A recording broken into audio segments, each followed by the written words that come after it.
Hello, everyone. Thank you for joining us today for this workshop on repurposing fossil energy assets, organized by the Interagency Working Group on Coal and Power Plant Communities and Economic Revitalization, and co-hosted with the U.S. Department of Energy's Office of Fossil Energy and Carbon Management and the United States Energy Association. My name is Alex Krauke, and I'm a Seattle-based consultant for USEA's Consensus Program.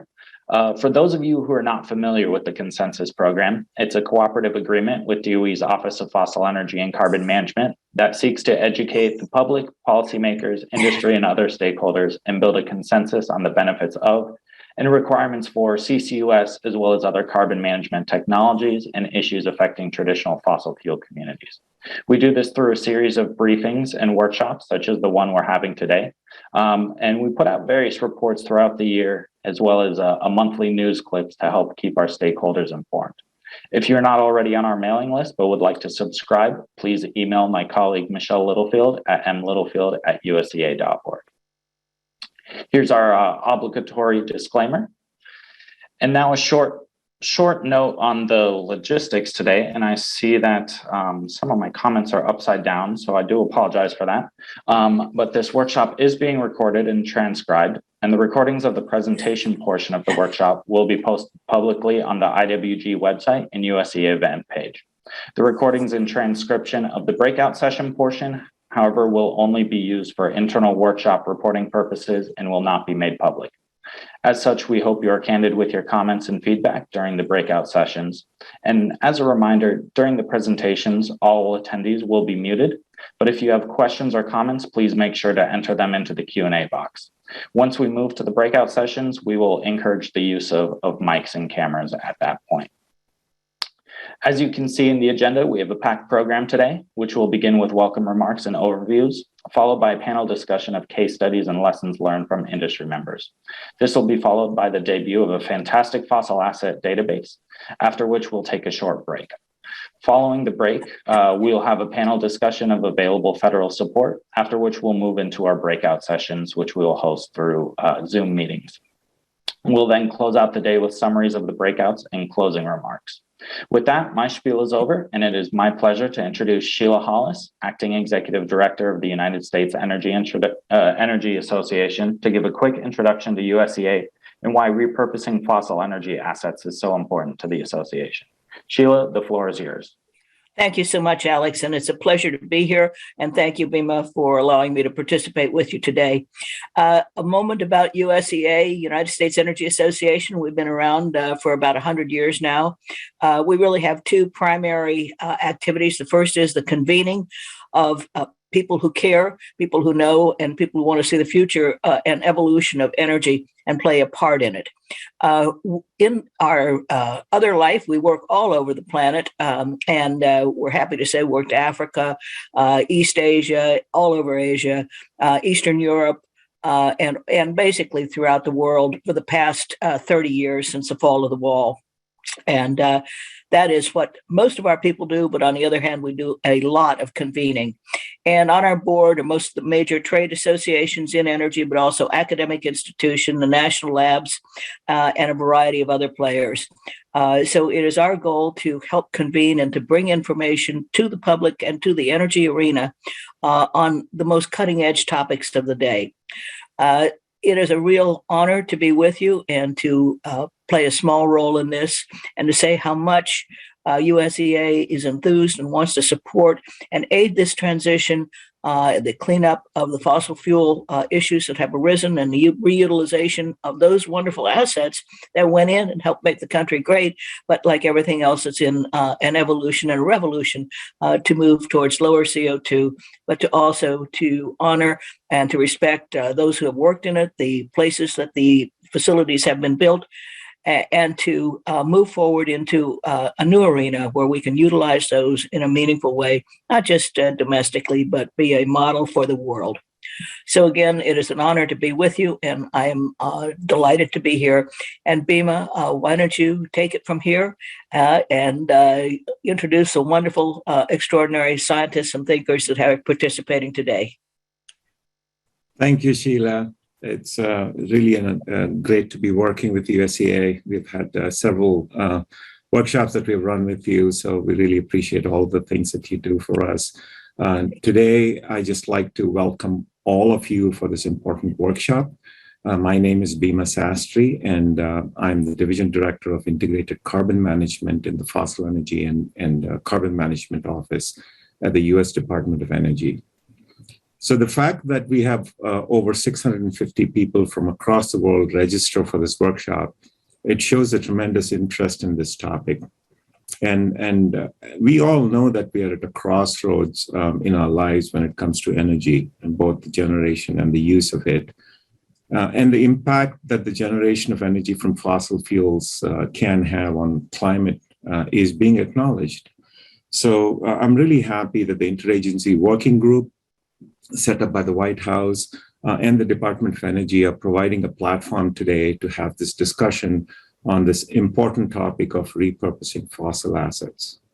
Now, fossil assets is a broad way to characterize oil and gas wells, pipelines, petroleum assets, coal plants, and mines.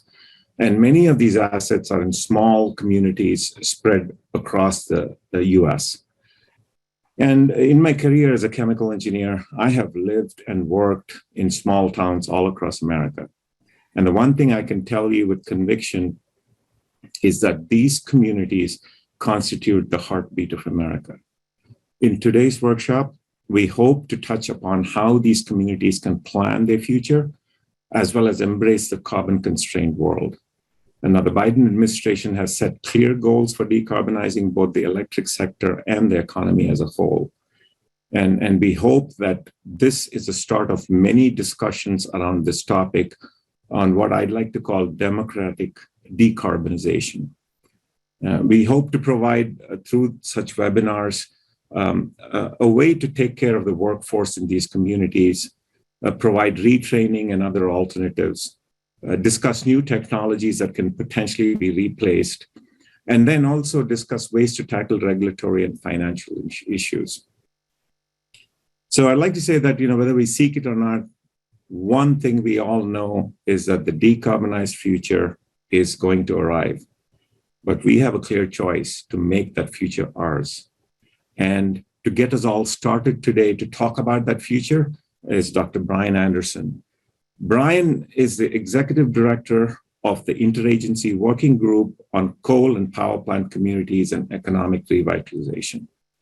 In this role, Brian strategically leverages national lab resources and expertise to help ensure the shift to a clean energy economy that can help create good-paying union jobs, spur economic revitalization, remediate environment degradation, and support energy workers in the coal, oil and gas, and power plant communities.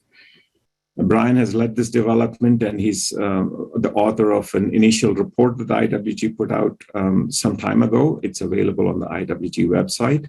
He's a longtime resident of West Virginia, and he's a descendant of coal miners, and brings extensive expertise in regional innovation and technology development for the energy sector. He also serves as the director of the National Energy Technology Lab, one of the 17 labs that United States Department of Energy supports. He has a bachelor's degree in chemical engineering from WVU, and he has master's and doctorate in chemical engineering from the Massachusetts Institute of Technology, MIT. Let's all welcome Dr. Brian Anderson to get us started on this important workshop. Brian, the floor is yours. Bhima, thank you. Thank you so much, and good afternoon to those in the East. Good morning to those in other parts of the country. It's really great to see such a diverse crowd here today to talk about what are the opportunities in our existing fossil infrastructure across the country. How can we leverage that into economic revitalization and diversification of communities all across the country? As Bhima indicated, just over a year ago, President Biden challenged 12 federal agencies to join forces to reduce bureaucratic red tape and to help direct needed financial resources from across the U.S. government to America's energy communities by standing up this interagency working group as part of the Executive Order 14008 on tackling the climate crisis at home and abroad. Despite the central role in securing our nation's prosperity over many generations, hundreds of years, including multiple generations of my own family. People in energy communities across the country are getting left behind as we transition to a clean energy economy. And that was why the Interagency Working Group on Coal and Power Plant Communities and Economic Revitalization was born. Our task is really large because we are committed to not leaving communities behind as we transition our energy economy. Our mission is very clear in what we're trying to do. It's to help get more federal dollars into energy communities more quickly and to assist with communities in reimagining what a future and the diverse economies would look like. As part of that initial report that Bima mentioned, that is you can find at energycommunities.gov, we prioritize 25 areas across the country that have suffered the biggest loss in coal mine and power plant jobs across the last 15 years. Like all of America, these communities deserve access to reliable broadband, good roads, clean water, affordable local transportation, as well as the benefits from thriving industries and small business entrepreneurs, and access to workforce development programs that help make all of that happen. So finally, these communities deserve support for land and industrial transformation, including how we can deploy low carbon technologies at the sites of former power plants, industrial facilities, programs to remediate abandoned mines, orphan wells, brownfields programs. And so our job as the Interagency Working Group is to bring together the federal support that includes those supports for remediation in the Department of Interior, brownfields in the EPA, low carbon technologies in the Department of Energy, rural programs in the USDA, economic development programs in EDA and the Department of Commerce, and the list goes on, how we can support these communities across our Interagency Working Group. So we have a long way to go on delivering these promises, but I'm really pleased to share today that we have been making tangible impact in the energy communities already. There's been about $3.3 billion that's already been awarded to energy communities since 2021. Let me say that again. 3.3 billion already deployed in energy communities. This is in large part due to the bipartisan infrastructure law. There is an additional $200 billion still available across 124 different funding opportunities that are either current or planned. Again, I want to give you our website. You can find all of these, the 200 plus billion that is current or planned, at energycommunities.gov. That's where our clearinghouse is for the opportunities for communities to revitalize their economies. This is certainly significant dollars. There's a lot of available opportunities. There's infrastructure upgrades that are planned. I've already mentioned broadband. There's billions of dollars in broadband upgrades as well. We should never lose sight of the fact this is about people. This is about our friends, our families, our neighbors. As Bima mentioned, I'm a descendant of coal miners, and in fact, one side of my family is ninth generation West Virginian, I believe, that predates the state. Our IWG, our Interagency Working Group, has been listening, meeting, working with people all across the country. We've met and heard from hundreds of people, in fact, thousands of people in these cities, towns, and rural areas. And there is one thing that we keep coming back to, and it's the opportunities that we need to have in place for these communities. One of those big opportunities is how we leverage the existing assets, the people assets and the physical assets that come with energy communities. And so many of these communities are situated near rail lines, barge accessible rivers, large tracts of land that's already set aside for industrial use. And then people, they have workers, the many well-trained workers that are looking for those opportunities to put their tools into practice. So we have workers, we have resources, we have the will to contribute to the new energy economy that's coming. This is a once-in-a-generation opportunity. Everything in the bipartisan infrastructure law, as well as the recently passed fiscal year budget, there's carbon capture, utilization, and storage, hydrogen, clean energy demos on mine lands, critical minerals and rare earth extractions. Within the Department of Energy alone, there's about $60 billion in new provisions that are going to be a catalyst to moving toward our new energy economy, and many, many opportunities to leverage existing assets that we have, like our fossil assets around the country. So this is a perfect segue. I'm going to end my comments, but I'm very proud to introduce Samira Fazli, the Deputy Director of the National Economic Council for Manufacturing, Innovation, and Domestic Competition. It's a pleasure to work with the NEC. It's a pleasure to work with Samira. We're all very excited about these opportunities. And as you know, as you might know, the NEC advises the president on global economic policies. That's everything from national security, supply chain, energy workers, and economic revitalization. So Samira, thank you so much for your leadership you're showing, and thanks for being here. And I'm really happy to hand it over to you. Thank you so much, Brian, Bima, and everyone for having me here today. I share your excitement and enthusiasm. For me, it's an honor to get a chance to speak to everyone here for this important webinar. We stand at a really important inflection point, not just in American history, but in world history. Some have looked at the climate crisis and see no hope. And instead, we are lucky and privileged to have a president right now, President Biden, who says it's an opportunity. This is an opportunity to reclaim America's global leadership in science, technology, and manufacturing. As Brian just laid out, I work actually globally on our global economic agenda and our domestic agenda. It's an opportunity to learn from our past and build a more sustainable and equitable America. And it's an opportunity to rebuild American communities, especially those who have been longtime leaders in energy production and who really helped fuel our country and our economy for so long.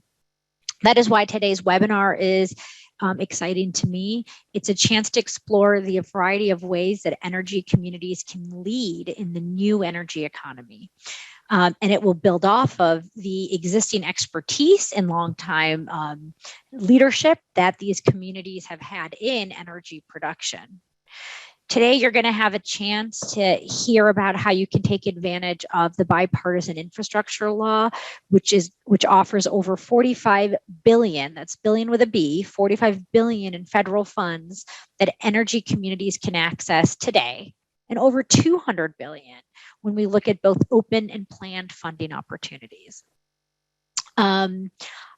I know that when you hear about federal funding opportunities, it often seems like those are far away and unattainable, but that's what webinars here are here to do, help demystify them and help you figure out how to get your communities ready to apply for these funds.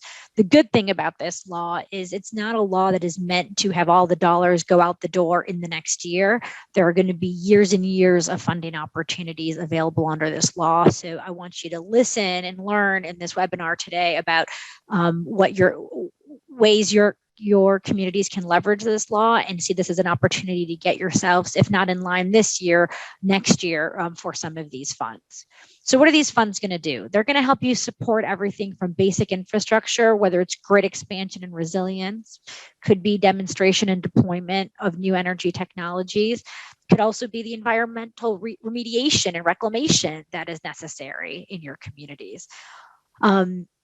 A lot of this is going to result, we think, in jobs, and more jobs in your community, which is something I know that our Dynamic Energy Secretary Granholm, loves to emphasize. The energy communities that Brian helps lead our work on, whether they're in Colorado or Pennsylvania, we believe are in a perfect position to take advantage of these new investments. You have facilities, you have transportation networks, you have transmission systems, and a skilled workforce that's ready and willing to take on new energy challenges. So that's what today's webinar is all about, the opportunity to leverage energy assets that, even if they're closed today or abandoned today, could actually be repositioned to be the basis of the energy economy of tomorrow. Let me walk through some ways, some specific parts of the bipartisan infrastructure law here. We also have a website, build.gov, where you can access toolkits, fact sheets. It's a centralized place where you can get more information on all these programs. But a few of the programs that we think offer the opportunity for repurposing fossil assets into a new sustainable decarbonized use include, at the Department of Energy, $21.5 billion for clean energy demonstration projects in clean hydrogen, carbon capture, advanced nuclear, and more. At the Department of Interior, $11 billion for mine land reclamation that can help prepare appropriate sites for eventual repurposing. At the Department of Interior, again, you have $4 billion for orphaned well plugging, remediation, restoration, and $30 million at the Department of Energy that will support some research and studies in that space again. And then at the Department of Energy, over $7 billion to build out the battery supply chain. That includes funding for rare earth elements, critical minerals extraction, and has an emphasis on supporting economic diversification and jobs in a lot of energy communities. And then finally, we have a $750 million grant program at the Department of Energy for advanced energy technology manufacturing projects that is specifically for coal communities. This is just a small sample of what is in the bipartisan infrastructure law. Again, build.gov is a website you can go to learn more. So today's webinar is being led by Brian and our team that leads our interagency working group on energy communities. In that work, we have done a lot of listening to communities. We have heard about their visions for their future and how the federal government can partner in helping them realize those visions. We heard from communities across the country, from Appalachia to Montana, from the Gulf Coast to Alaska, and we know that they're hungry for these kinds of solutions. In Wyoming, we heard that communities see these plants and mines and wells not as a problem to be dealt with, but as an opportunity to be harnessed. Well, we couldn't agree more. And that's why we're digging in with you today with experts to figure out how to harness that opportunity. We have a great array of federal agency experts here, but also private sector innovators who are going to speak with you, help you understand the variety of opportunities, whether it's repurposing power plants, mines, and wells. We are going to hear from actors across these industries who are already seizing the moment, who've already worked through some initial questions on how to do this work. They're going to talk to you about converting fossil assets to windmills, data centers, nuclear, biomass, energy storage, as well as repurposing oil wells themselves. We're going to hear from the likes of Massachusetts, where a power plant has been turned into an expansive energy storage system with solar panels. Wyoming, where a former coal generation site is being converted into a nuclear demonstration project. Indiana, where a former gasification plant is being converted into a hydrogen facility. These are just a few examples. And in these new case studies you're going to hear today, they're only a small fraction of the partnerships between communities, companies, laborers, and government that are already happening. We know that this work is going to look different in every community, and it's going to be different for every type of fossil asset. That is, we've heard loud and clear in all the meetings we've done in energy communities that one size does not fit all. And that's precisely why we have this interagency working group. It is designed to help communities realize their visions, reach their goals.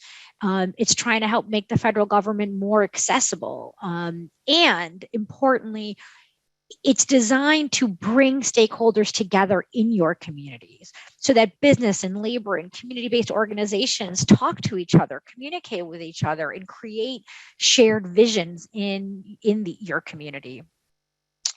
I'm gonna close by, again, going back to where I started, that this is an important moment in history, because this is an opportunity to develop a totally new energy economy. It's a chance for us to look at our past and make a commitment to do our part to build back better.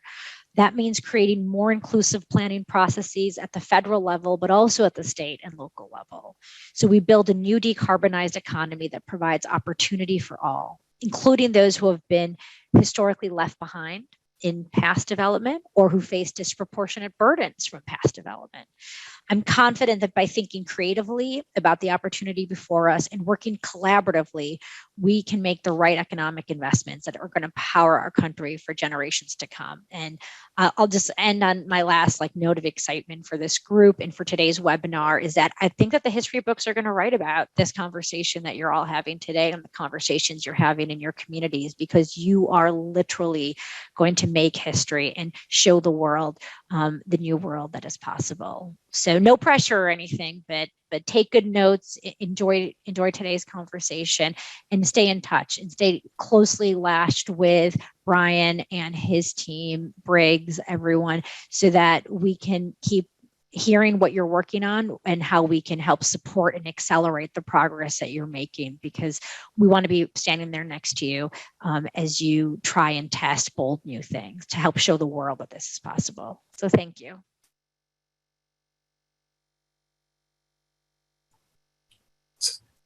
Thank you, Samira, and thank you, Brian, for getting us all started. I love the comment about the fact that this will go down in the history books, Samira. I really appreciate your taking part in this important webinar and the comments. And Brian, for setting the stage for what we are going to embark on today. Thank you both. And we'll get going and we'll continue with the workshop. To get us all started with the next set of case studies, it is my pleasure to introduce Kate Gordon.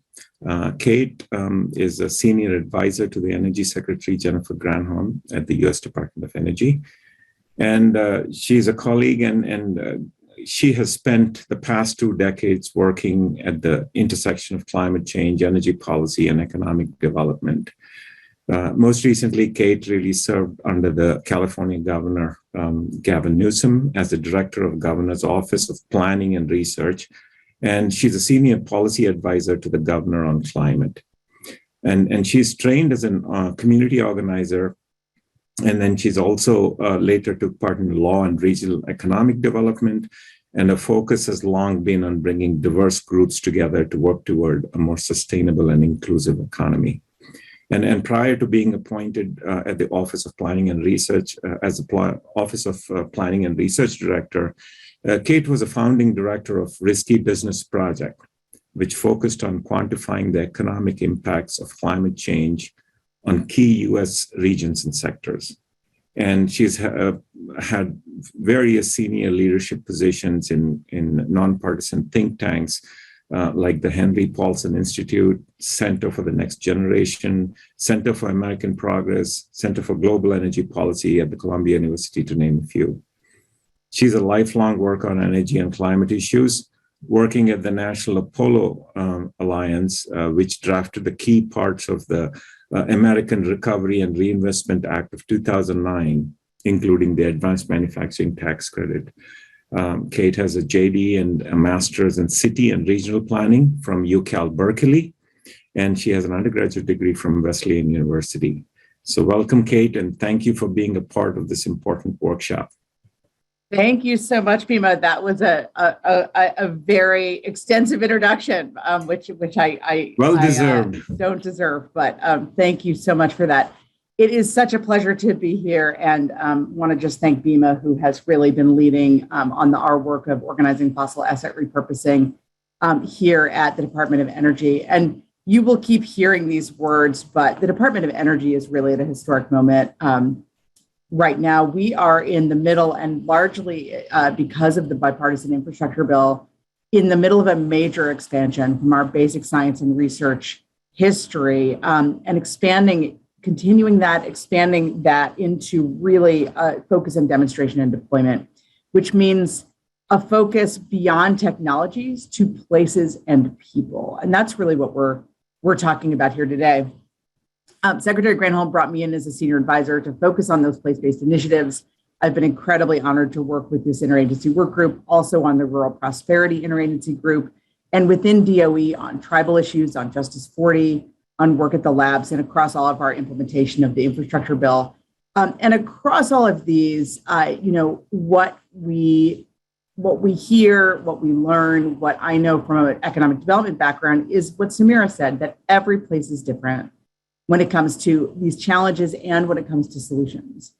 And finding the key to finding the solutions that work for each community is what we in the economic development geeky world call asset mapping, or identifying what every community brings to the table, figuring out how to build on and leverage those assets. And that's what we're talking about here. How to think of those plants, those mines, those wells, that have been the backbone of this country's energy economy, and think of them in a new way as the backbone of a more sustainable and resilient and more equitable economy moving forward. As Samira said, these are not problems to be solved. These are opportunities to be seized. At DOE, we like to call this an investment in the Phoenix Rising, and we're all in on it, especially now that the infrastructure law gives us such great new opportunities, as you heard. That's why you'll see Department of Energy folks throughout this briefing from programs across the agencies, including facilitating the working groups later in the program. So I encourage you to stay on for those. But enough of the theory.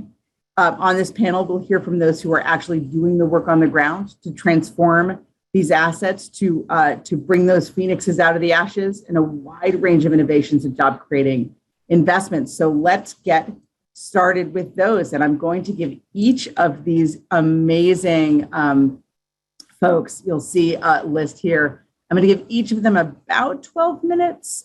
We do want to leave a couple minutes at the end of each for any questions that come up. And Bill, will you remind me, are we doing questions in the chat or are we doing questions with hands raised? Questions in the chat. Perfect. Thank you so much. So questions into the chat, and if you want to throw them in there during the speaker, I'll make sure that a couple questions get to each speaker. So speakers, if you want to be responsive to your audience, please stick within the 10 to 12 minute time frame. So you're going to hear a huge range, as you can see, of different types of transformations. We're going to start with someone in the DOE family, Christine King, who's the director of the Gateway for Accelerated Innovation in Nuclear at the INL, or the Idaho National Labs. So Christine, take it away. Thanks, Kate. It's good to see you. And I am very grateful to be having this conversation. Like many of you, I believe the devil's in the details, so to speak, with each one of these sites. So I'm going to share today, not specific details, but a little bit about where we're headed and how you might start to think about the transition of a coal plant to a nuclear plant. Like Bima, while my slides are coming up here, great, thank you so much. I am a chemical engineer. I've worked in the commercial nuclear industry for about 25 years before joining INL 2 years ago. I came to the labs in the DOE specifically because I believe the scientists and the researchers can help us through analysis and demonstrations to help us move to a clean energy economy. And I believe my commercial experience is helpful to creating projects that work on both sides of that fence. I'd also like to acknowledge my partner in crime, so to speak. George Griffith is my research partner from Idaho National Labs. Like me, George has worked in the commercial nuclear industry as well prior to joining the lab. He focuses his efforts on siting various projects, whether that's on national lab sites or DOE sites or utility sites. This project that I'm going to talk about, our program, the Gateway for Accelerated Innovation in Nuclear, gets up every day to imagine the commercialization of a clean energy fleet of advanced nuclear plants, as well as innovating the existing fleet. But there are multiple projects going on within the nuclear industry looking at the coal to nuclear options, and be more than happy to make those connections if that's helpful to you. So what exactly are we talking about here? So placing an advanced nuclear plant, I don't want you to think about the plants that you see today. I want you to think about a mid-sized unit, hundreds of megawatts, with a smaller site footprint than today's current reactors.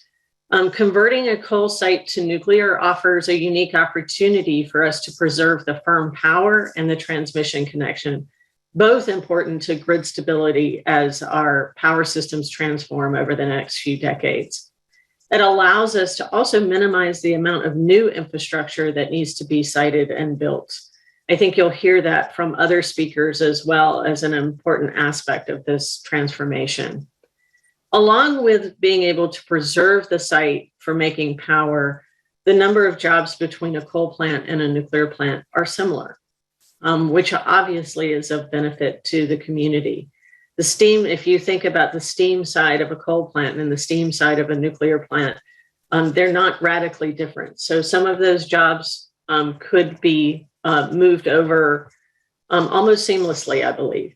Other jobs, there might be some retraining necessary. But I also think there's an interesting opportunity with using advanced nuclear plants.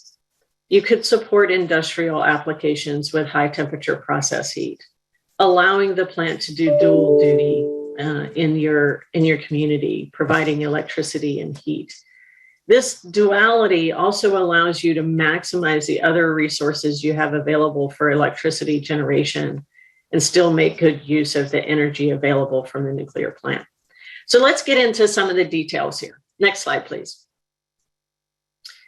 I'm going to apologize up front for those of you on the webinar that might be colorblind. The chart on the right-hand side can be a little bit challenging if you are colorblind, but hopefully it works for most of us. What I want to talk about is relative to retiring coal plants. There's a multiple different ways to look at this. Repowering, as you can see here, is not the only option, but I think some of the other speakers on the panel will discuss that. So I'm going to skip right into repowering with nuclear. Really starts with three options. If you decommission the coal site, think brownfield. This is an option to preserve the transmission connection and the associated equipment with that. We could retain the power block and do a direct connection. This is a little more challenging from an engineering perspective because of the safety envelope associated with a nuclear plant that can sometimes extend into your secondary side. This likely is a better option for newer coal units being retired. And then repowering with an indirect connection to the steam supply. This is similar to the Natrium project that you may have heard about going on in Wyoming. This is an advanced reactor demonstration project hosted by the Department of Energy, Nuclear Energy's office. And in this project, between the nuclear plant and the transmission, the steam side of the plant, they're placing a large molten salt battery. This really allows for peaking capability. The map on the right-hand side is a tool from Oak Ridge National Lab called OR-SAGE. At the base of it, they have analyzed a significant amount of GIS data to allow the application of siting criteria associated with siting a nuclear power plant. The green here means that it meets all the criteria that we put into the various layers, going all the way to blue where there's 3 or more issues. So that could be, one of the issues could be access to water. It could be a seismic consideration because we do have specific seismic considerations for nuclear plants. But this tool really is the backbone of another tool developed by the National Reactor Innovation Centers, NRIC. And they've developed a tool called STAND, which allows you to add more layers associated with your community criteria. This has recently been used by the Office of Nuclear Energy to do an internal analysis. And it really does show that there are dozens and dozens of coal facilities with great conditions to consider the adoption of nuclear. We're happy to connect offline with industry partners that might be interested in pursuing that further. The STAND tool is available on the NRIC website if that's what you would like to play with this evening. Next slide, please. As I mentioned, the details are important here. On the left, you can see a number of different items to consider. Each plant has different ownership that has to be considered. Sometimes you have a single owner, sometimes you have multiple owners. The regulation associated, not with just a nuclear site, but also the coal plant. What are the environmental conditions? What is the history of the site? Has any remediation been done? All of these things are important aspects.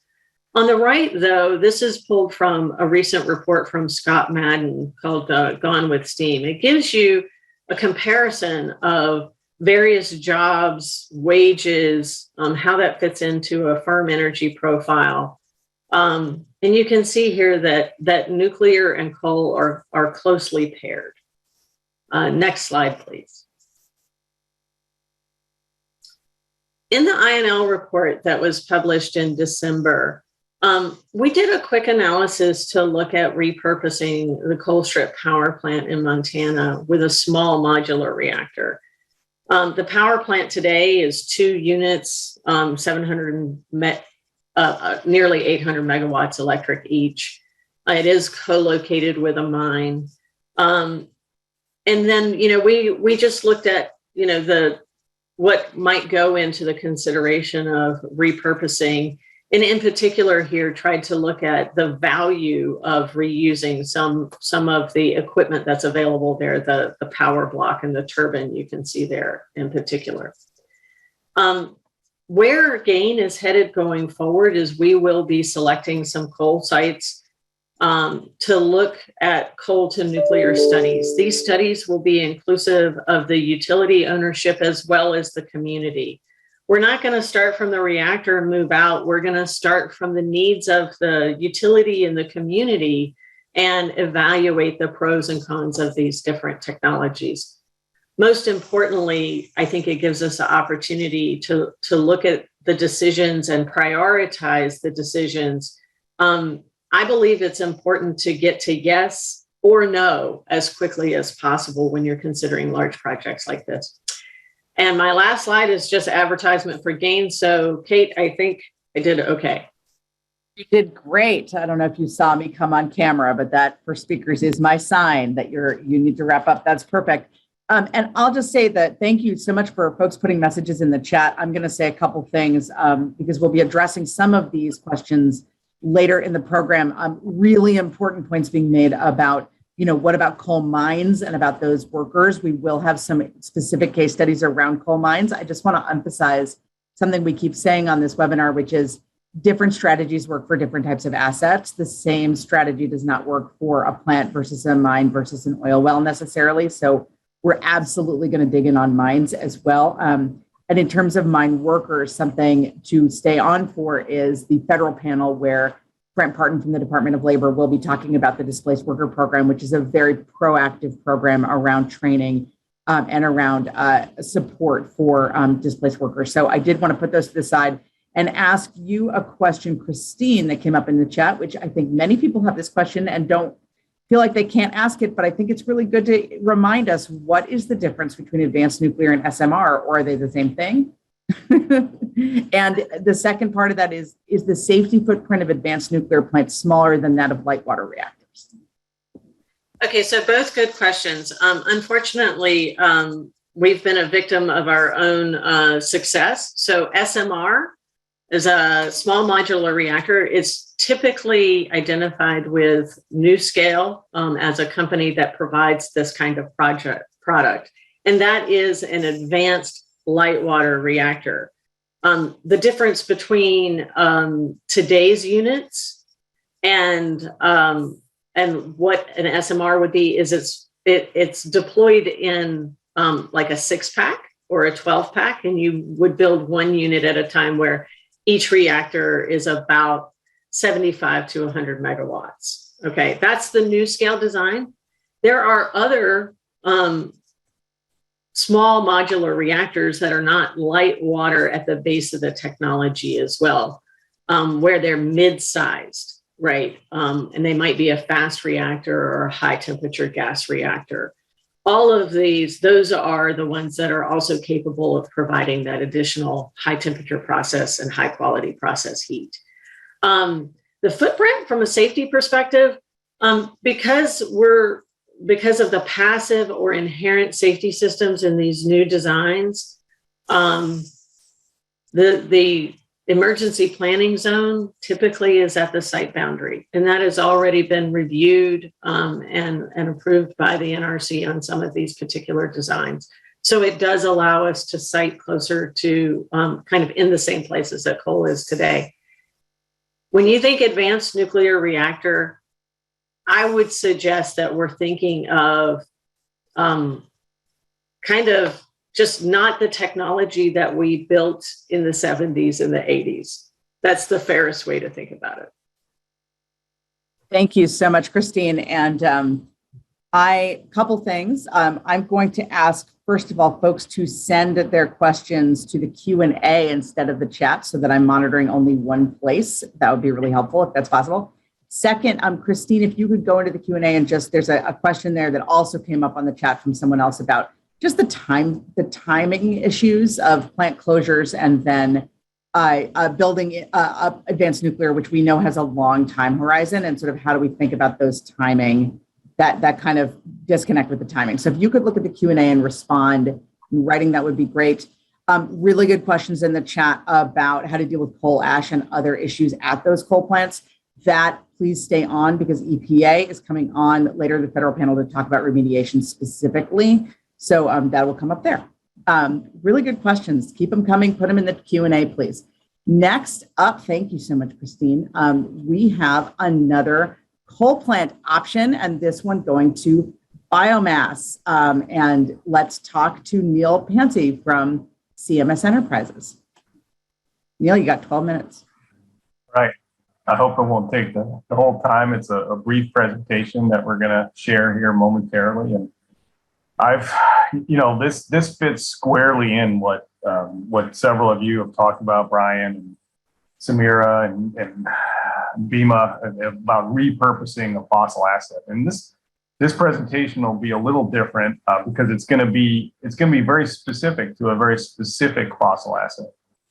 And I probably could have, in addition to the transformation from fossil to biomass, there's another level to this that's particularly exciting, which is biomass with carbon sequestration at this location. And this location does have some unique properties that we want to talk about that are uniquely suited to this particular conversion from fossil, which is coal, to biomass with a carbon sequestration design. I'm an executive director with CMS Energy. I've worked in fossil generation for over 20 years. CMS Energy, for those of you who may have not know, owns a regulated utility for electric and gas service in Michigan. Has over 6.8 million residents in Michigan are served by the regulated utility. And CMS Energy also owns an independent power producing business as well. I also had the privilege of being selected from some of my peers to be the vice chair of the Biomass Power Association. The Biomass Power Association is a leading organization to try and expand the use of biomass and working on public policy issues related to that. And the association represents over 80 biomass plants throughout the country. I think we can go to the next slide. Neil, your audio is coming in and out. I'm not sure why. So just so you know. Thank you. I'll try and get a little closer. So in this brief presentation, we're going to cover a specific site that we're looking at for this opportunity, Filer City in Michigan. We're going to see how that fits into the CMS Energy's bigger clean energy plan that we're applying to all sorts of our assets. We're going to do some review of how biomass works and what it is and what it isn't. And we're going to talk about this proposed conversion project with the carbon sequestration design. It should take just a few minutes, and we can go to the next slide. Okay, this is one of those communities that we've been talking about where we're somewhat in the small town part of Michigan. You see that location there in the northwest part of Michigan's Lower Peninsula, in Filer City, which is in Manistee County, Michigan, with a population of just 25,000 people. This is an important facility to that community, and this really fits in with the theme that I'm excited to hear from Bima throughout this and others, that we're really focusing on the people and making sure the people are being taken care of as we go through this moment in history and redesign our energy systems. Now, this is a unique site. It's a smaller coal plant. It's a 73 megawatts, and it does currently use a small amount of biomass fuel. So that's one of the unique things about this site. It's mostly coal, but it does use a currently uses a small amount of wood biomass fuel. We'll get into that later. This is one of those sites that's been in operation for generation now. It's done its job. It's done well. We're going to retire the coal part of it in 2025, as you're going to see. But we want to keep the facility running, and there's huge opportunity to do that. If you look at the picture in the lower right there, you see the coal dock there on the right, and you see the power plant right adjacent to that. There's also a steam host facility owned by Packaging Corporation of America that is also a steam customer, and we have an electric customer, which is the utility Consumers Energy. And again, this is a small coal plant, but it does have clean burning coal and using scrubbers and baghouses to keep it clean for what coal is. And owned by CMS Enterprises, which is part of CMS Energy, and Tandy Corporation. We can go to the next slide.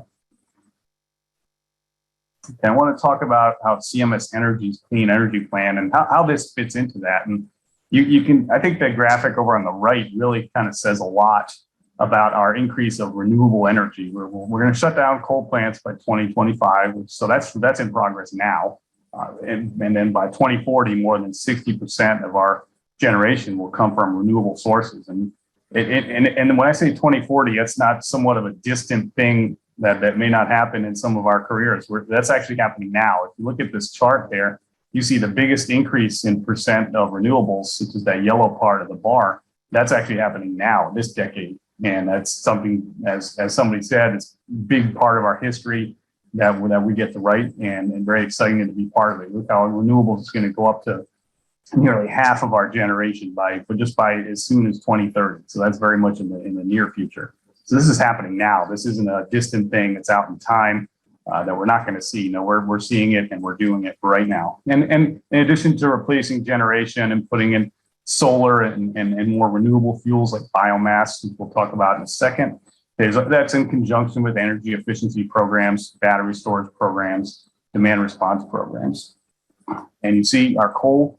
The coal is in that gray boxes in the 2020 bar. You see that's going to be gone by 2025. But this facility, we think, has a life beyond 2025 with a new fuel system, new biomass, a fully biomass fuel system, and a carbon capture option. Next slide, please. Okay, talk a little bit about biomass. I think this is a great picture there on the right. We do not cut trees specifically for biomass. We work with the forest industry to take components and parts of things that would otherwise be cut down and sent to waste, but we put them into a renewable energy system. So that is not biomass, is cutting down forest. Biomass is taking the pieces of it that would otherwise be disposed of. Biomass is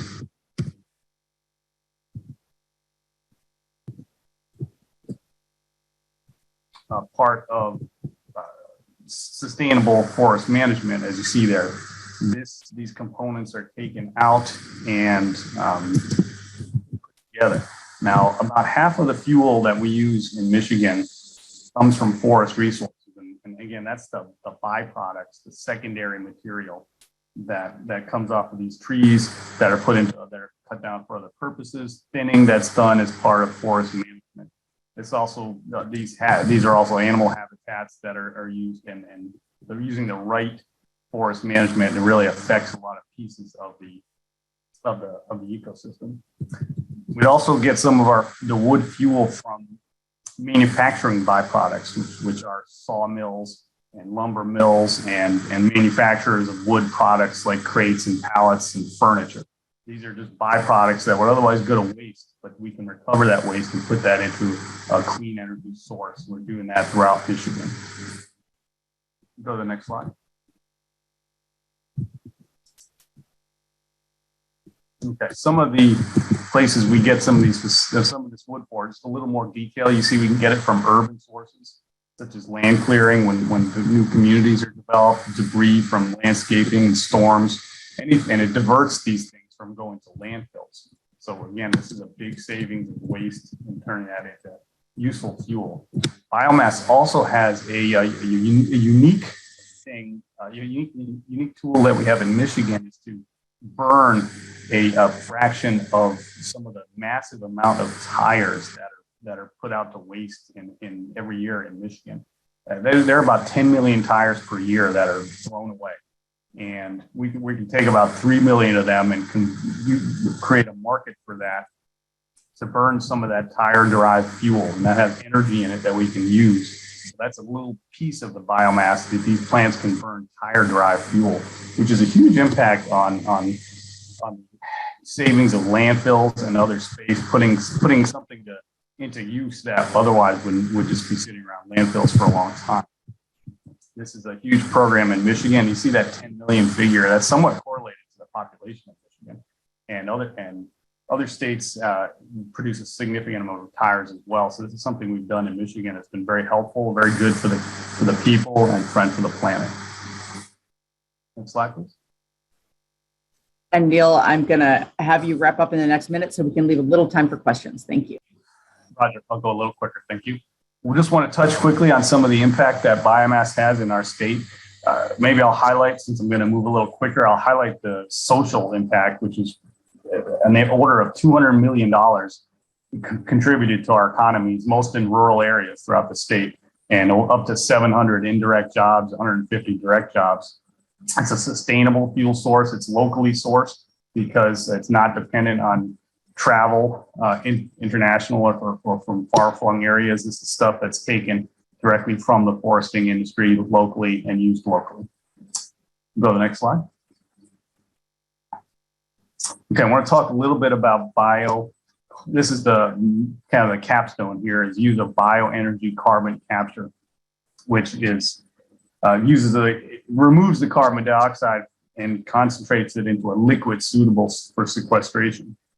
These are the requirements for a biomass carbon sequestration site. And the Filer plant has these requirements. A facility that can convert biomass into a concentrated gas. We can do that with some improvements. This is a coal plant we're going to convert, or hope to. Access to a cost-efficient biomass source, which we do have in Michigan, but that can be the amount of fuel we're assessing that, how much biomass fuel we might need, and that may be something that given the quantity that we have some challenges with, we're working on that. And perhaps uniquely, the geology in northern Michigan is a particular nature that it's approved by the EPA for geologic storage for permanent sequestration. It's one of the unique areas in the United States that has this specific geology. And there's an arc that goes throughout northern Michigan that has these particular wells that can be used. I'll go to the next slide real quick. And I want to kind of touch on this theme here that several of you have talked about, that jobs is a major driver of the Filer conversion project.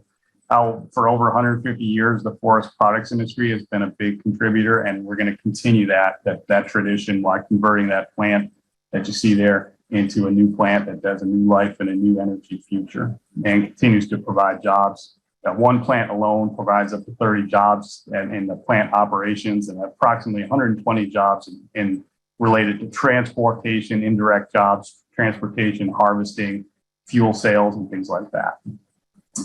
Hopefully I didn't run over too much. No, that was great. And there are more questions than we will be able to ask in the chat, but I did want to get to a couple of them. And first, just say, thank you for emphasizing the waste wood forest management issue. It's incredibly interesting at DOE and across the administration. We're, of course, laser focused on sustainable aviation fuel and other types of liquid fuel for those hard to decarbonize industries, and very interested in that connection with the waste wood. Question from Jeremy Richards at RMI, and Richardson and I had the same question, which is, you're still doing combustion with biomass, and so are you looking to get to a beyond combustion at some point? And also, what are the environmental impacts of that combustion, particularly with tires, which I think, we think of burning tires, it worries some people. Sure, it actually has lower emissions than some of these other sources, and it's a net plus because it takes those tires away from the landfill. So you will be doing biomass combustion in a boiler, and then sequestering the carbon. So that will be managed very strictly. Thanks. And one other question I'm going to ask before we move on, and then if you will look at the Q&A after this and answer those you can, Neil, I'd really appreciate it. Interesting question on how much of your renewable energy mix by 2040 will be biomass? Like how much is it biomass? Is any of it going to be solar and wind coming into your mix? Like what does your mix look like by 2040? By 2040, yeah, we have about over 60% of our supply will be renewable. Biomass is actually a small part of that, probably less than 10% of that figure. A lot more of it is wind and solar. Awesome. Thank you so much. Another really interesting example, and note that Neil brought in the carbon storage piece, and of course, long-term geologic storage, also something that the Bipartisan Infrastructure Bill emphasizes, and DOE will be doing a lot of research on that into the next couple of years. So very, very interested in that combination of factors that you brought to the table. And it's a great example of why these things are not siloed projects. They cross over lots of technologies and lots of opportunities. Thank you so much, Neil. Really appreciate it. And if you could look at those Q&A questions, that would be great. And we are now moving to mine lands. One of the things that you heard Samira talk about is Clean Energy Demonstration on Mine Lands program at the Department of Energy. We're very excited about it. What are the opportunities to build on mine lands, and particularly mine lands to solar? So we have Alan Larson here with Larson Enterprises to talk about that. Alan, are you with us? I am here. Hello. Yes, I'm here. All right, I'm going to go off camera, but when you see me come back, you're going to know that I'm wrapping you up. Okay.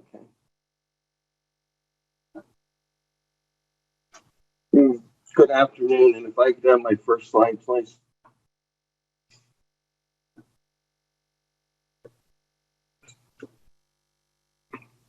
Okay, I'm Alan Larson, property owner here in central Pennsylvania, and have been working with a solar power developer and working on multiple sites, and 3 of those sites are going to be on surface mine grounds that we've been working with. And if I could have my next slide, please.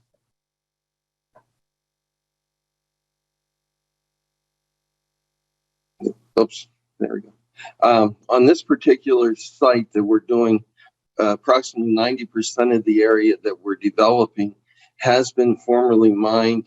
The site was mined by 5 different coal mining companies. And I'm proud to say I am a former coal miner and have worked in that industry for 45 years plus, but starting to learn more and more about solar as well. And as I was saying, 90% of this site is formerly surface mined. And what we're doing is developing the areas that are highlighted in green around the blue crosshatched areas. Those are actually shading areas that had to have the timber taken off of as well. One of the major factors that played into our decision to work on this site was the fact of the power line was central there on the southeastern corner of the property where the green line is drawn through the map. And with that being said, our interconnect costs were low enough that the developer was able to then take a look at this former mine site and what grading work had to be done. We had approximately 110,000 yards of earth to move on it in order to develop the solar site. And at the same time as developing the solar site, some of these areas were mined in the 1960s. Consequently, we did not have current reclamation standards of grasses as well as trees, and you had more infiltration into the ground. So consequently, as the solar farm is being completed, we'll have at least 80% grass coverage on it, which will help as far as evapotranspiration of waters from the site. If I could have my next slide, please. This particular slide is showing the area that was mined most recently, and that was in the 2006 to 2010 time frame. And the trees have not grown up real big there yet. But again, all the brush, everything was collected and has been reused off of that. The topography was a rolling topography, and needed some additional grading in order to put the solar panels on. Next slide, please.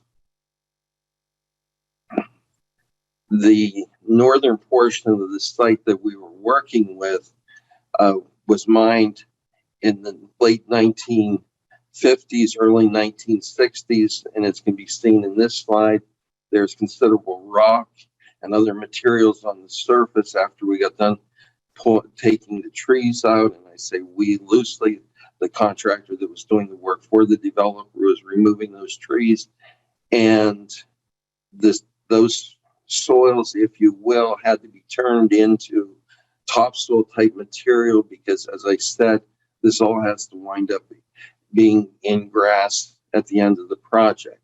If I could have the next slide, please. And as I pointed out earlier, any of the materials, as far as any of the woody type materials that were on site, were removed. Some of the materials were ground as dirty chips. The stumps were ground finer, and in this particular slide, the stumps that were there were then processed and 2 different products developed that were shipped off site to be used. So we did not let any of the trees or burn any waste material. Everything was consumed.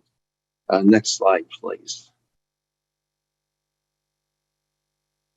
At the same time as the development has got started, there was testing being done to make sure whether the soil stability was such that not only would it support the ultimate panels that are being placed on the site, but also wind lift if the developer was driving post, so that the panels would stay anchored if we get high winds. Next slide, please. In this particular slide, the soils that we looked at earlier with the larger rock on the surface, that's the same area after the developer has been working on the soils, creating actually a topsoil out of those rocks. The next slide, please. The soils that were created were fine enough that actually they were rolled back in order to allow access to the site. That if that had not been done, the developer would not be able to be on the surface immediately, similar to some of the agriculture purposes and things that are done in ag. The soils needed to be compacted some to allow for continued use of the surface immediately. The next slide, please. This is looking at those same upper surfaces there, and the fact that it's critical within the solar development that all grading is down to plus or minus 6 inches due to the fact of the final grades that are within designs for all the posts. Everything are predetermined as to what links they're coming in, and it's necessary to have surfaces finished in a uniform manner. Next slide, please. This is an area that had been completed as far as grading, and there's seeding being done simultaneously with the grading operations to minimize erosion, and then will be continually upgraded as the development goes on, and as if the soils are disturbed, then they have to be reseeded again. The next slide, please. This slide is showing approximately 50 acres of this site as it's being completed. Seeding was taking place in one area at the same time as soil preparation was being done in others. And we might as well move on to the next slide, please. And this slide, the berms were being constructed and to handle ENS controls for the site. There had been ENS controls on the site that were left by the former surface mining operator, but the solar developer chose to build new ENS controls as well. Next slide, please. And here we're looking at piles being driven into the ground that will support the ultimate solar operation. And the next slide, please. And again, this piles are posts as they've driven into the ground, which get us as far as we are today on the particular site. This project is being developed as we're speaking and will be going into generation later this year. And that's everything that I have. Thank you. Well done. And a couple of quick questions. Thank you so much. First, I realized I did a very bad job of introducing you. So Alan Larson is with Larson Enterprises, which has a firm with a long history of mining, reclamation, and environmental management. And this farm that he was talking about is a current solar farm under construction on a reclaimed mine site. Alan, can you tell us where the site is? Somebody is asking. It's located here in central Pennsylvania. It's where we're located. Perfect. And as you can see, really thinking about doing this in a way that restores degraded land and water quality. We'll be hearing more about land reclamation from the Department of Interior on the federal panel as well. But that reclamation piece, I think, Alan, really was helpful to hear from you how important that is for the future development. So that relationship between reclamation and development is really important. I have a question from the chat for you from Joyce, which is, get ready, it's a little bit long, but you can also read it in the Q&A. The Q&A. Can solar ground mounts be placed on closed coal slurry impoundments? There are thousands of acres of these in Illinois that are classified by the state as woody wildlife refuge areas and are hurting rural communities because of the lack of property tax recovery, and they can't be put to other uses due to containing toxic heavy metals and residues from coal slurry. So asking if you can do this type of work in a place that's like a closed coal slurry impoundment like those found in Illinois. This is me speaking and strictly off the top of my head. It's possible if the stability is there, but you're going to have to be able to get onto the top of those slurry ponds and then have stability to put machines on there to set up the solar panels. And also there would have to be a different anchoring system done, because I don't believe you're going to be able to get enough ground friction to hold the post in place. So there are other anchoring systems that might be able to be used if the coal slurry ponds would carry that weight. Thank you. That is an extremely helpful answer. One more question for you. Can you say more about what is needed in terms of electric connections or infrastructure on a former coal mine site for things like transmission? What kinds of connections do folks need to be thinking about? It's quite critical that you're going to have, and I've received numerous letters from different solar developers looking for power lines that either have crossbars on them, which is probably the smallest ones that you're looking at, and those are typically going to be 34.5 kV lines. And those type of systems you're going to be looking at normally 20 megawatts, possibly slightly more than that can be put on at any given point. And those have to be going into a transformers or on up to some place where it's actually going to get stepped on up to get onto the major grid systems. Now, on the other hand, if you have the big cross-country transmissions lines locally, you would be able to access those, but then you're starting to talk millions of dollars for the interconnect, and consequently, it's going to be a lot larger solar farm than what this one is. This particular site's approximately 120 acres, including the shading area. Fantastic. Thank you, Alan. And we had one last question, very related, which was, did you have a power substation nearby on this property, or were you just able to connect into, because it's a smaller property, were you able to connect into existing lines? We are connecting into a 34.5 line there, and the next, as far as transformers or stations of that nature go, it's approximately 6 miles away from us. So consequently, the line was heavy enough to carry the power to that. Fantastic. And this is a great example just in general of why these are such not only community specific, but site specific projects. And I think Alan's really demonstrated, the soil quality, the current condition, the interconnection issues. There's really paying attention to that individual site is going to be critical. Alan, thank you so much. That was incredibly informative. Really, really appreciate your time and the work you're doing. And thank you. Thank you. And before I go to Stephen, I am going to say that as Samira said, the case studies we are highlighting are just some of the amazing work that's out there on fossil asset repurposing. And I'm seeing some really good examples coming up in the chat from folks of other projects that you know of or that you might even be doing. Please keep putting those in the chat because we are actually tracking those. We have a big database of all of these that we can find and really want to hear what you're doing. So just because you're not one of these companies that happens to be here at this moment doesn't mean we're not super interested in what you're doing. So please keep that coming in the chat. We are going to move back to a power plant with Stephen Collins, Executive Vice President of the Commercial Development Company, talking about the Somerset plant in Massachusetts. And I think this is a windmill, a plant to windmill example. So I'm going to go to you, Stephen.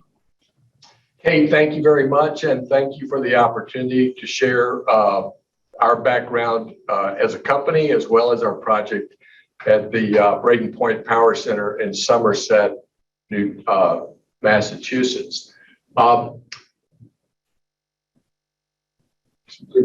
Is the slide up? I don't see the slide on my screen. There we go. Okay, so next slide, please. Our company, Commercial Development Company, was established 30 years ago, and we now comprise 5 companies that acquire retired assets, assume environmental liabilities, remediate the sites, demolish them, and also sell any excess equipment. Next slide. We've done over 300 sites in 38 states and Canada, and we've acquired 7 power plants since 2014 that comprise a total of 3,600 megawatts of power. Next slide. We've worked with some of the biggest companies in the United States. Just the power companies include Dynegy, Michigan Power, AEP, Alliant Energy, DTE Energy, and Ameren. Next slide. So the project overview is Braden Point was the largest power plant in New England for 50 years. It closed in 2017, and we acquired it in 2018. As we prepared the site for post-coal use, we had several steps we had to follow. One was asbestos abatement, the other environmental remediation, demolition of over 1 million square feet of facilities, implosion of the 2 cooling towers that were over 500 feet. I think that was the second largest implosion in U.S. history, and extensive redevelopment planning. Next slide. We decided, because of our proximity to the offshore wind farms off of Cape Cod, that the best reuse of the site was for wind energy. And so we leveraged the current site advantages which we'll describe here in a few minutes. Also invested in site improvements and rebranded the site as Braden Point Commerce Center, targeting the wind energy. Next. So here you can see the location of the site off of Cape Cod. Well, we're in Somerset, Massachusetts, but it's about 25 nautical miles from the wind farms off of Cape Cod. So we have a deep water port of 34 feet. We have a quayside, 750-foot quayside that has heavy lift capacity. We're a strategic location to the offshore wind farms, an average of 37 nautical miles.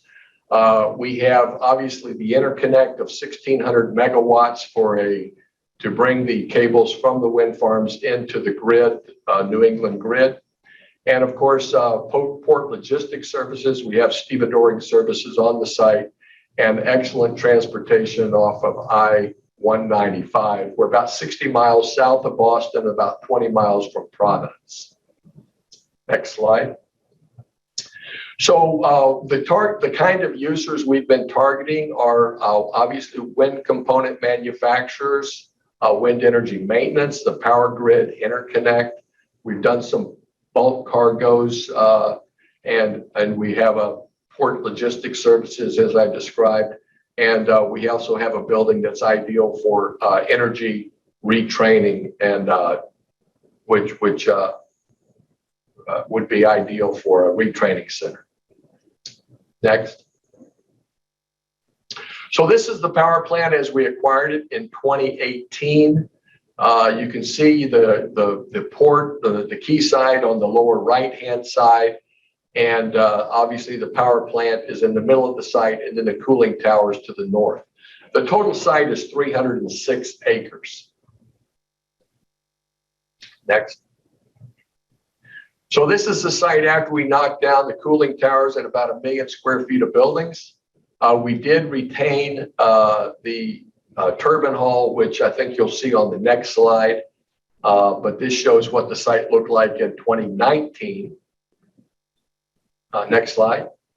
And here it is in 2020, 2022, actually, this year. So you can see we took the aggregate from the cooling towers and moved them there to the south end of the site to create an ideal setting for the wind energy. And you'll see what's going to come there in just a few minutes. Off to the right, you'll see a ship in port. We have been bringing in scrap steel for the last 3 years. We brought in about 30 ship, or actually the steel was delivered by truck, but then we shipped it out to Turkey by ship. I think we've had 30 shipments so far. Next slide. So the first wind energy tenant we have is Prysmian Group. It's an Italian cable manufacturing company, the largest in the world, I believe. They have over 100 factories worldwide. And this is going to be their second factory, I believe, in New England. And they're going to manufacture underwater cables that will connect all the windmills and bring the cables ashore into the grid. We just signed a contract with them in December. They're currently in due diligence and permitting with the state of Massachusetts, and hope to break ground in 2023. This factory will employ 250 people. It's over 1 million square feet. We'll have, I can't remember exactly how many kilometers of cable they're going to build every year, but it'll be one of their largest facilities in North America. And they do expect to sell it not only in North America, but also in Europe. Next slide. The second wind component we have is Mayflower Wind. They're going to build a interconnect facility up in the north end of the site. If you see the two buildings that look kind of like armadillos, that's where the interconnect is going to be.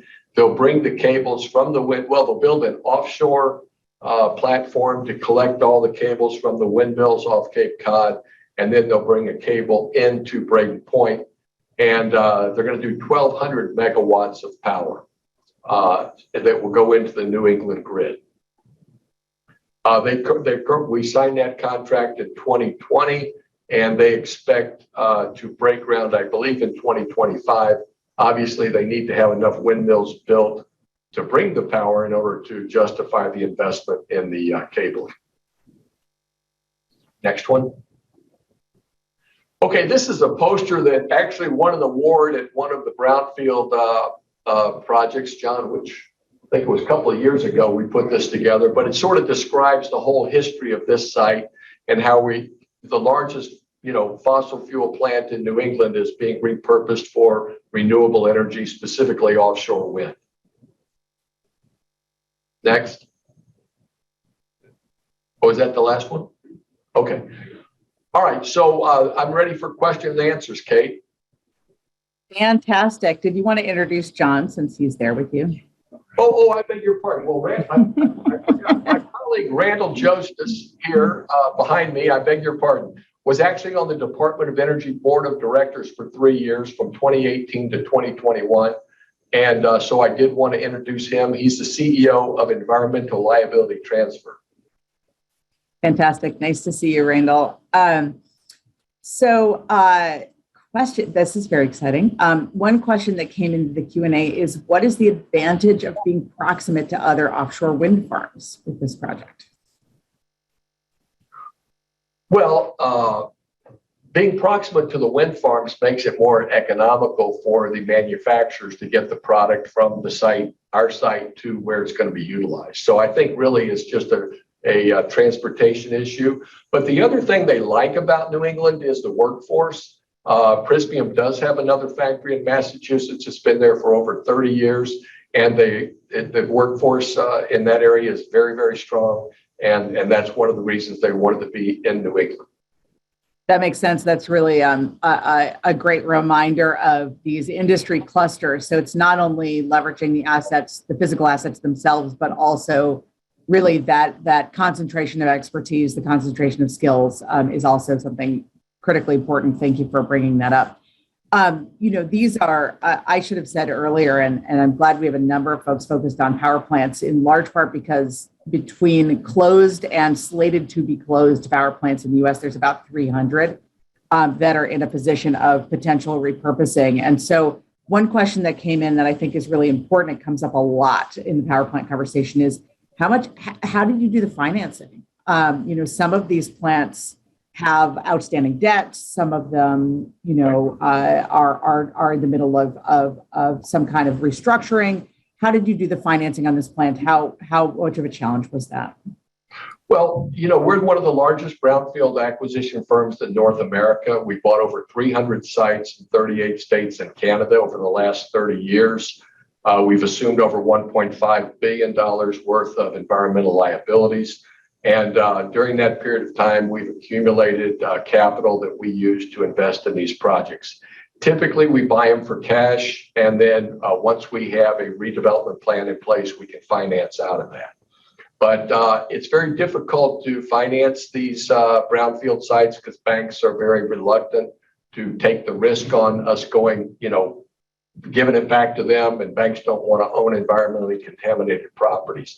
So really, it's very important, I think, to most buyers, most of the successful buyers have strong equity positions where they can buy these for cash, and that's what we do.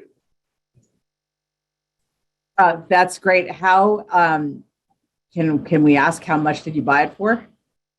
Well, we don't really publish that number, but I had to try. No, that's fine. But the truth of the matter is that there's two components to the acquisition of these plants. One is the cash that you give to the seller, but the second is, that's equally important, is the assumption of the liabilities. The remediation costs as much as the purchase price did. So, and then the demolition is also expensive. The regrading of the site. So we've invested tens of millions of dollars in this site.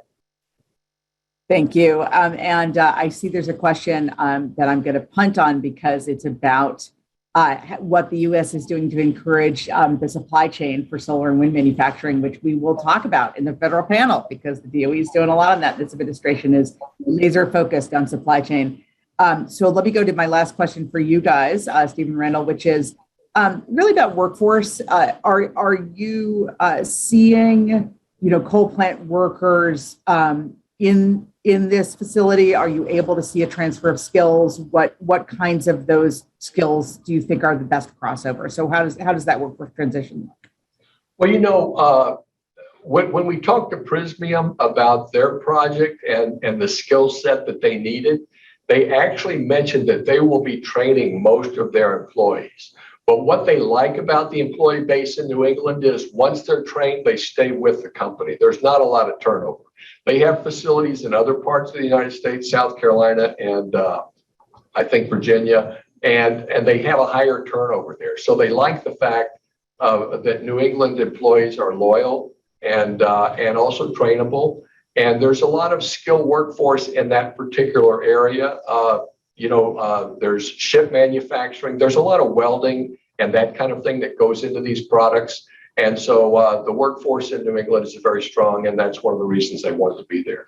We are working also closely with the junior colleges in Massachusetts, and we do have a training center. I didn't show it in the slideshow, but we do have a training facility on site. It's about 20,000 square feet, which we think would be ideal. And I think once the wind energy gets up and running, and there's going to be a need for maintenance training, the people that go out and repair and service these things, And so we anticipate that Braden Point may become a launching pad for that group. Fantastic. And thanks for bringing up the community colleges. You're going to hear me say this over and over, but also something to think about when you're thinking about your region, your community, what assets you currently have, community colleges, existing training programs, pre-apprenticeships, apprenticeships, all incredibly important when it comes to this kind of project. So thank you so much, Steve. Randall, thanks for joining. Really exciting project. And check out the Q&A in case I missed some questions for you guys, but really appreciate your time. All right, I know you guys thought I had forgotten about oil wells, but I did not forget about oil wells. We are going to move to Kemp Gregory and Stefan Streckfuss from Renewal, which is a company that's working to convert oil and gas wells into a renewable energy asset. And this is an early stage company. We actually, through our ARPA-E program, recently supported this company, but this is a really interesting opportunity, particularly given that there are hundreds of thousands of abandoned oil wells in this country. So Kemp and Stefan, I'm going to go to you. Great. Thanks very much, Kate. As you can see, Stefan is in the airport, so I'll be doing most of the talking, but fortunately, he's most of the brains, so he'll be handling the Q&A stuff. Like Kate said, we're a little bit different. So this presentation is going to be a little bit different, but I'm going to share some slides and let them do the talking. You guys can see this, yes? Yes. Great. Okay, here we go. So my name is Kemp Gregory. I'm the CEO of Renewal. We're an early stage company. We got started about 2.5 years ago. And it was spun out of my and Stefan's time as graduate students at Stanford. So without further ado, what we do is we take inactive oil and gas wells and we convert them into low cost, extremely flexible energy storage that has a negative carbon footprint. And I'm going to spend the next 10 minutes explaining how that all works. So a quick backup. Everybody knows that we need energy storage. And the scale of this webinar is sort of dreaming big. So I wanted to keep it large in scope at the beginning. What you see on the left is a map of the amount of wind and solar that we've built in the United States to date. And what you see on the right is a map of what we're probably going to need by 2050. So you can see this is a massive scale up. And I love maps, so seeing it at a map scale always helps me, and I think it helps others as well. Continuing with the map theme, a map less known is the number of inactive wells in the United States. And Canada for that matter. But the number in the United States is over 2 million. There are 777,000 oil wells that are not considered inactive, but they're producing less than 1 barrel away. So they're sort of knocking on the door of becoming inactive.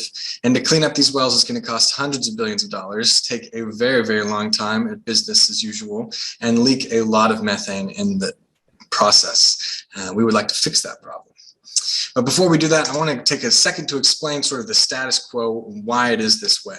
So when a well reaches the end of its life, it's supposed to get plugged and abandoned. And that process, I'm going to explain in a second, but it's important to understand that every single oil and well ultimately has to be plugged and sealed by the company that owns it.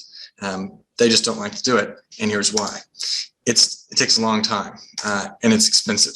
You've got to remove the pump jack, remove the tubing, set cement plugs, rip out the wellhead, and then remediate the land. So like I said, that's expensive. The average cost can be $70,000, but sometimes they can skyrocket into the millions, but they're always a zero return investment. So that's why you get this ballooning quantity of inactive wells in the United States. That and some regulatory reasons that we can discuss if you're curious. What we want to do is offer a better choice where we take the inactive well and we convert it into what we call a gravity well. A gravity well moves a weight up and down inside of a well, converting electrical energy to potential energy back and forth. A bit like pumped hydro, except instead of water above and below a dam, we're moving a steel weight up and down within the wellbore. The first thing we do is we seal up the reservoir as well. So we don't really want anything to do with the oil and gas reservoir. We're just looking for that deep hole in the ground. And that cement plug, either cement or mechanical plug, will stop the methane leaking from the well that has been converted. So how it works. SWIFT is our acronym for a tool that we use to find the best wells for conversion. I'll talk about it a little bit more later, but it finds the best wells to convert to a gravity well. And then we use a workover rig, which is like a miniaturized drilling rig that's very common in the oil and gas industry. And we install our equipment so that we run the weight in the form of oil filled tubing into the hole after we've sealed up the reservoir. And then we rent the well from the oil and gas company for 30 years. And now it is effectively operating as a gravity-based mechatronic energy storage device. So the fuel behind why they want to do this, sort of we're going to start with why the oil and gas companies are interested. And the answer is a acronym not well known outside of accounting circles, which is asset retirement obligation. It's basically how these oil and gas companies track how much money they need to spend on their inactive wells. And what you're looking at, I just picked 5 prominent names. The first 4 are ranked by the quantity of inactive wells they have, and they lead the nation. And I'm not showing you all of their idle wells here. I'm only showing you those that are deeper than 3,000 feet, and then I cut that number in half. And we're still talking about hundreds of millions of dollars worth of asset retirement obligation or plugging liability. And what we do is we say, look, we can help you with that. We can cut that in half because we're going to alter the way the well is going to be managed for the next 30 years and share with you some of the energy storage revenue that we're going to create. But we do a lot more than that too. We create up to 432,000 jobs by plugging 1.8 million wells by 2050. Now I know that's a very large number, but we're dreaming big. We have a big vision of what we want to do with the legacy oil and gas assets. I don't want to sound like a TV commercial, but there's more. We recycle materials to keep our carbon footprint low. We reduce the pollution via air and spills, so less methane in the atmosphere, less direct oil spills in the immediate vicinity of that oil well, as well as increase the amount of land reclamation. So the footprint of an oil and gas field will be considerably less once it's converted to a field of gravity wells. So here is how we're going to catalog the inactive wells. This is the suitable well finder tool that I mentioned earlier. We're basically taking a very aggressive view on how much data we want to pull in. So we're going to compile all the best data. This map here on the right is wind turbines and wells in Texas, along with nodes that are spread throughout, so electrical infrastructure nodes.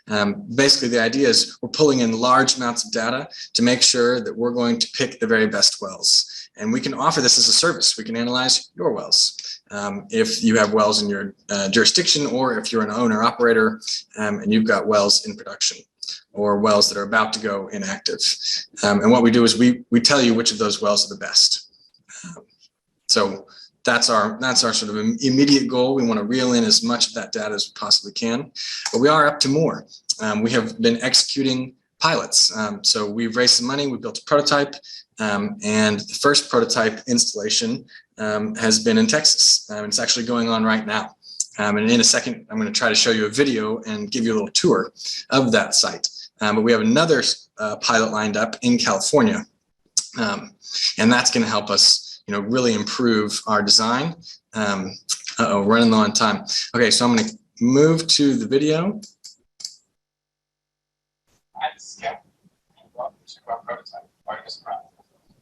It's super quiet, Kemp. I don't know if you can make it louder. Is that any better? No, I'm not hearing anything.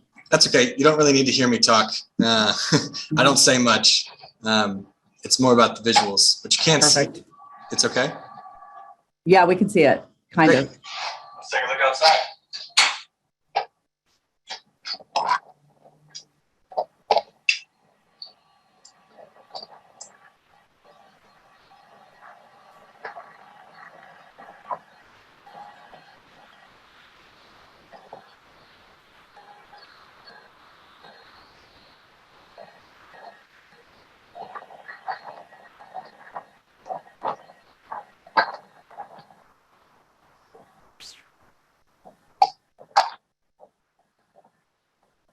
Welcome to Renewal. So you just saw me, but there's more to the team. Stefan's also on the line, another co-founder, Walker Colt, and then an advisory team that really just they help us move fast. They bring a lot of experience in the utility industry and the product development industry, as well as a handful of serial entrepreneurs and project finance experts. That's it. If you're interested in learning more about what we do, please reach out to me at kemp@renewableenergy.com. Thank you so much, Kemp. Lots of questions for you. And Stefan, if he's on, I will do my best to get to as many as I can. I first have to say that you need some women on your team. So you got to start working on that for that slide. That's my charge to you from the Department of Energy. But beyond that, what inspired your innovation? How'd you think of doing this at a high level? Yeah, so I come from a background in the oil and gas industry. I worked for Shell as a completions engineer for 5 years, and just got to see the sort of the legacy that was going to get left behind by all these oil and gas wells. And I decided I could do something about that, and wanted to put together a team. And I met Stefan at Stanford, and he was gung ho about the idea as well. And just wanted to make sure that a problem that we felt that we could fix got fixed. Awesome. Thank you. So really bringing your own kind of skill set from that industry over to this problem set. That's fantastic. I should also, full disclosure, say that Kemp was a student of mine at a class I teach at Stanford. And so I was lucky enough to be around at the early inception of this idea and to really see it grow, which is very exciting. Question for you, how are you defining inactive? Shannon asks, different states and BLM have different definitions. So what are you guys using? Yeah, that's a great question, because the semantics of this industry are very confusing. An inactive well to us is a well that still has an owner, is not plugged, and is not producing. So it's not an orphan well. It's not just sitting out there and no one's seen or heard of it in 10 years. It's something very much under management. It's just sitting there. Perfect. I'm going to combine two questions. Zach from DOE asked if there's interest in co-deploying this on site with solar generation to make hybrid plants. And I'm going to combine that with someone's question about what kind of connections you need for power transmission, since that's a power generation related question. We definitely are interested in combining solar generation with this technology. It's not something we're looking to take under the umbrella for now, and we'd probably just partner with a solar developer who knows that business way better than we do. But Stefan, do you think you can handle the electrical infrastructure requirement question? Absolutely. Yeah, so hello, Stefan. And as far as electrical infrastructure goes, that's something that in general, we try to size our equipment as closely as we can to whatever is already on site. Most wells at the end of their life go through a stage in which they're secondary or tertiary recovery. So that involves having something on site, usually powered by electricity, that continues to pull oil out of the ground. And so we want to take that infrastructure that's already there, repurpose it, just like we're repurposing the well bore. Perfect. Thanks, Stefan. Awesome. And I see Stefan is answering the technical question about steel weights that's in the Q&A, which is great. Thanks, Stefan, for doing that. I'm just going to do maybe two more questions. One, I think, is a really important question from Larry Stegman of how are royalties calculated for the landowner? How does the landowner benefit from this? Yeah, we calculate in a payment to the landowner. It doesn't compare to royalties that they're going to receive from oil production, but the landowner will get compensated. The mineral rights owner, on the other hand, not compensated because we're not extracting anything from the earth. And we ran that concept by a few lawyers and they agree. Awesome. Thank you so much. Let me see. There are a lot of questions for you in the Q&A, so you guys are going to have to jump in there and answer them. I will ask one last one, which is a place-specific one about, are there wells suitable for this type of approach? And I think the answer is yes, but I'm asking it anyway, in Appalachia. And this person's asking about West Virginia particularly, but really the Appalachia region. For sure. Definitely. Sorry for the short answer, but yeah, absolutely. Well, looking at your map, it looks like they're everywhere. So this is, and you will be hearing on the federal panel, there is an enormous amount of federal funding going into orphan well, in particular capping and remediation right now. So something to think about as we are going into some of these sites, thinking about repurposing. So thank you so much. No problem. All right. Kemp, Stefan, really appreciate you. I'm sure people would love if you would jump on the chat and lots and lots of interest in this technology. Really appreciate it. All right, we have two more case studies. We are moving to Jim Henry from Iron Mountain, which is another power plant to data center approach this time. And Jim, and I think maybe we have Jim. No, it's not Jim. I'm sorry. It's Dale who's joining us. Or maybe it's Jim and Dale. Anyway, we'll see who shows up. Hi, this is Dale. Jim is having surgery today, so we have a tape of his presentation, and it's actually a mine converted to data center, not a power plant. Perfect. Thank you. Sorry, I was behind the 8 ball there. Really appreciate it. Go for it.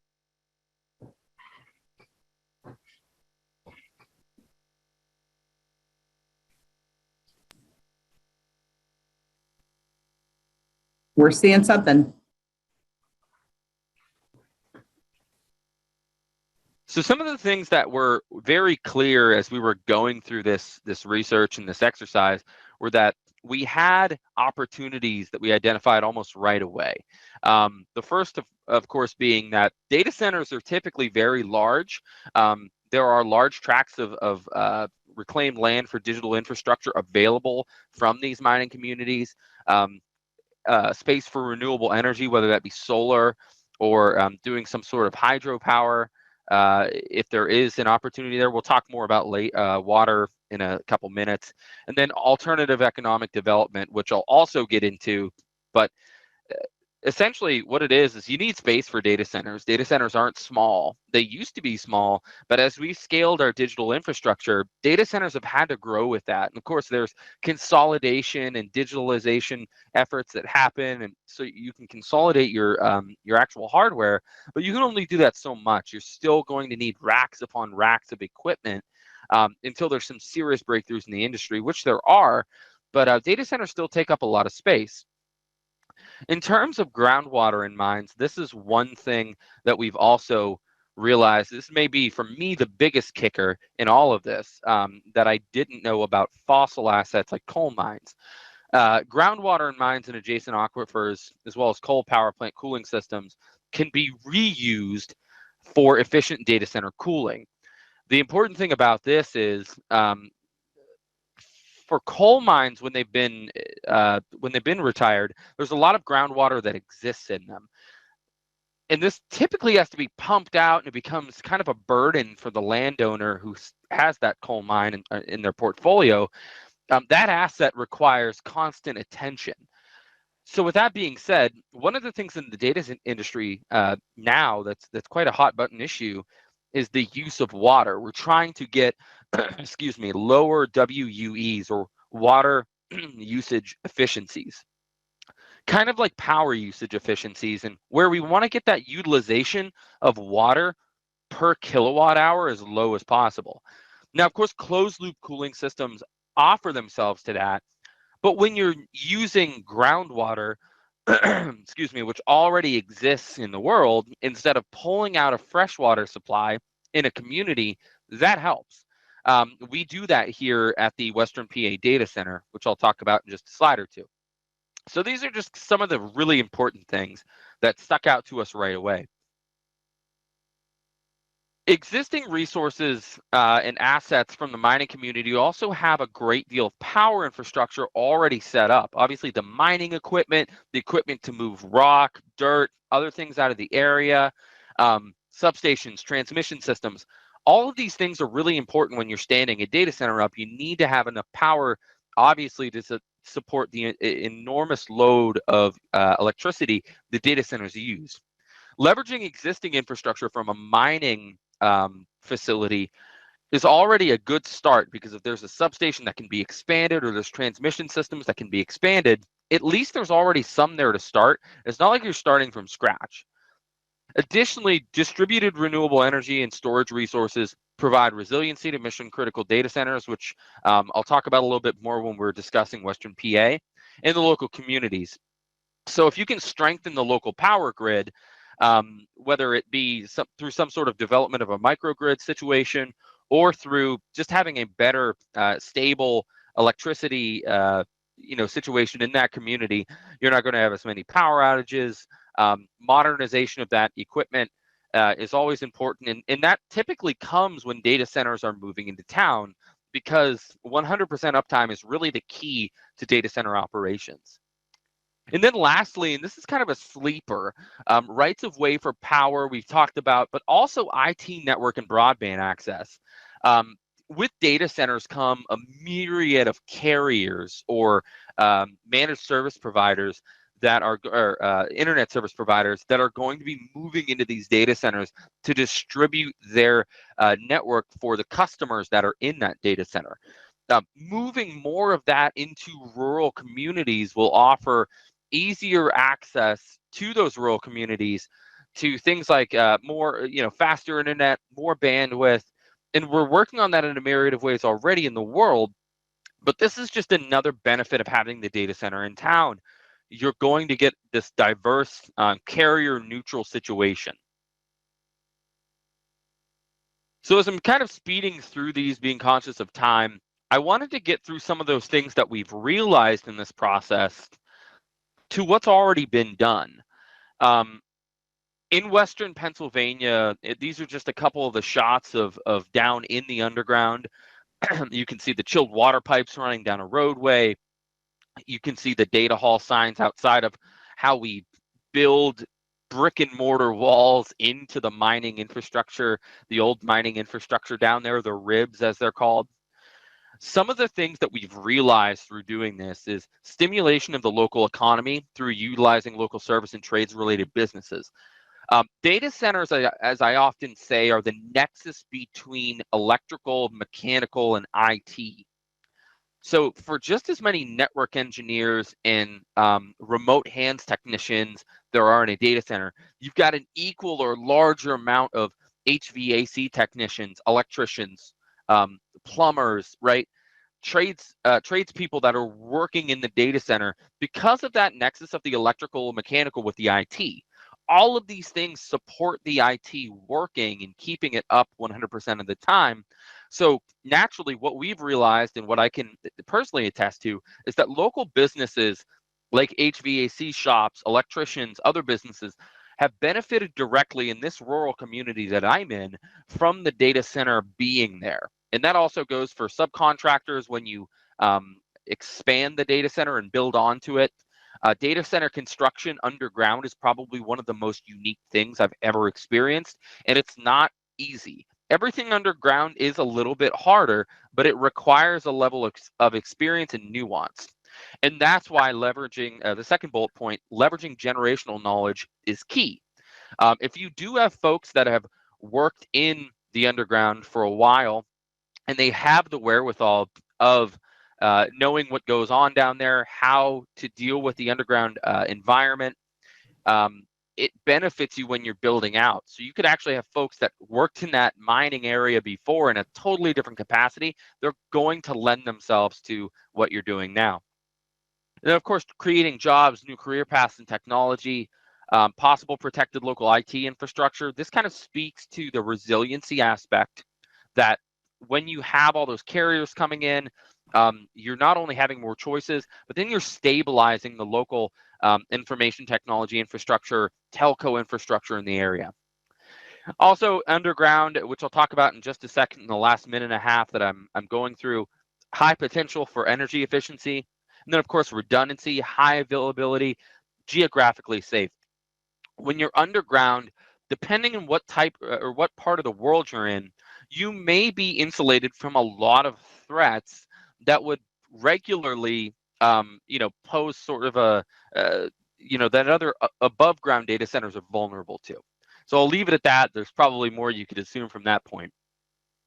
So what have we done in Western Pennsylvania? So in this last minute and a half, I want to talk about how we've achieved a lot of going past the status quo of what I just talked about in the underground.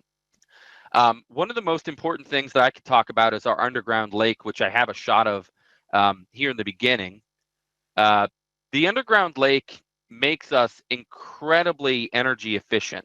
And you can see a couple shots here. It's a closed loop geothermal cooling system that partially, part of that enabled us to be the first underground Energy Star certified data center. We were a Department of Energy Better Buildings Goal Achiever in 2019, the first TIA 942B certified data center in the world that was underground. And this is, concurrent maintainability. And then we're also ISO 50001 and 14001 certified for energy and environmental management. And for the folks in the federal sector, we're also compliant with NIST 853, FSMA High, and FedRAMP controls. So a lot of the things under there from a security, resiliency, redundancy standpoint have really helped us out. And from an energy efficiency standpoint, we have a lot of other benefits. It's cool down there all times of the year, about 58 degrees Fahrenheit. The lake has allowed us to drive innovation, modernization of the cooling system. And then we support all facets of the global ecosystem and marketplace with our carriers, bringing folks into that rural area that you might not think is a little tech hub on all its own. So the underground is energy efficient, et cetera, et cetera. But as the data center industry scales as a whole, we're one of the fastest growing industries in the world. And I'll leave you with this last point. As more applications, more processing power, more technology, more innovation scales, data centers in parallel must scale. We're already behind and don't have enough capacity in the world, and we're struggling from an industry perspective. So as we build data centers, it's imperative that we're being energy efficient, socially responsible, environmentally responsible, and responsible for the security and the resiliency of the data center as well.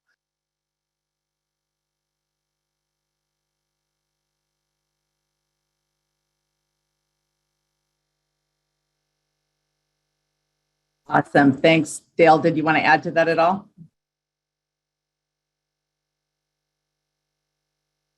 I'm assuming I still have you. I am having trouble unmuting. I think you can hear me now. Yes, we can hear you now. Anything to add before I get you a couple questions? No, go ahead and fire away. Awesome. Well, one of them I think is a great question, and I say as someone who used to be in the California government, do you see this solution as a potential in the arid West? You talked about water use, and Bonnie Peterson's interested in the West as a potential place for this. Well, I think anywhere there's large aquifers or mine water, there's an opportunity because the water there is very stable. And as we move towards warm water cooling of data centers, we can actually do it even without compressor cooling. So it saves a lot of energy and it saves the water because it's a closed loop.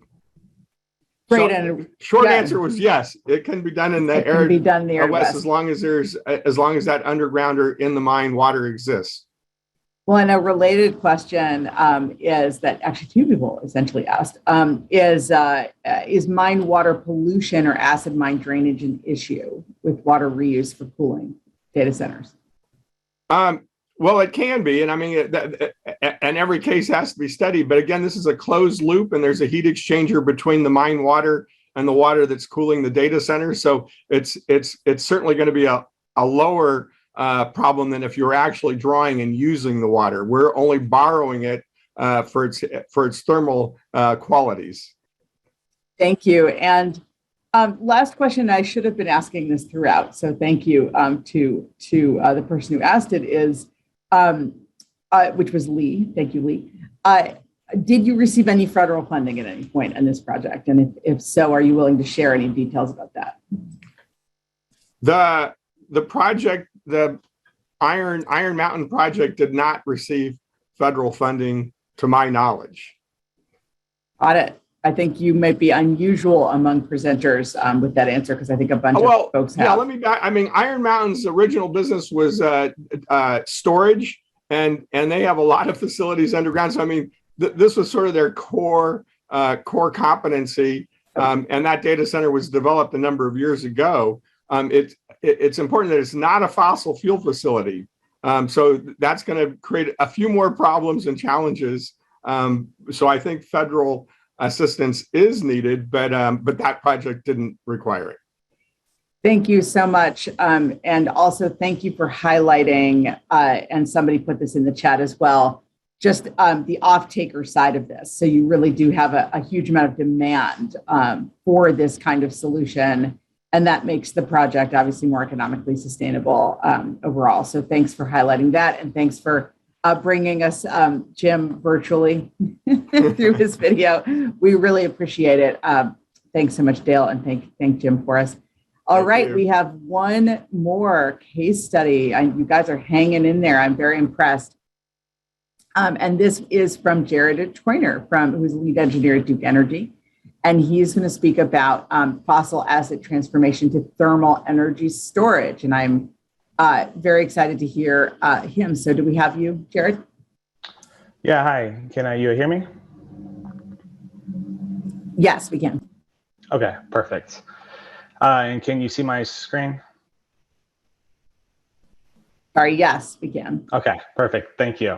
Yeah, so my name is Jared Troyer, and I'll be talking about repurposing fossil assets to thermal energy storage. So first, some background on Duke. We have 8.2 million customers across 6 different states. This comes out to about 50,000 megawatts of generating capacity from ranges of different fuels. We also have a non-reg side across 21 states that include wind, solar, fuel cells, and battery storage. We have posted net zero goals. We're targeting a 50% reduction by 2030, net zero by 2050, and then we plan to fully exit coal by 2035. And these pie charts down here at the bottom just kind of show our generation mix back from 2005 and to where we plan to go in 2030.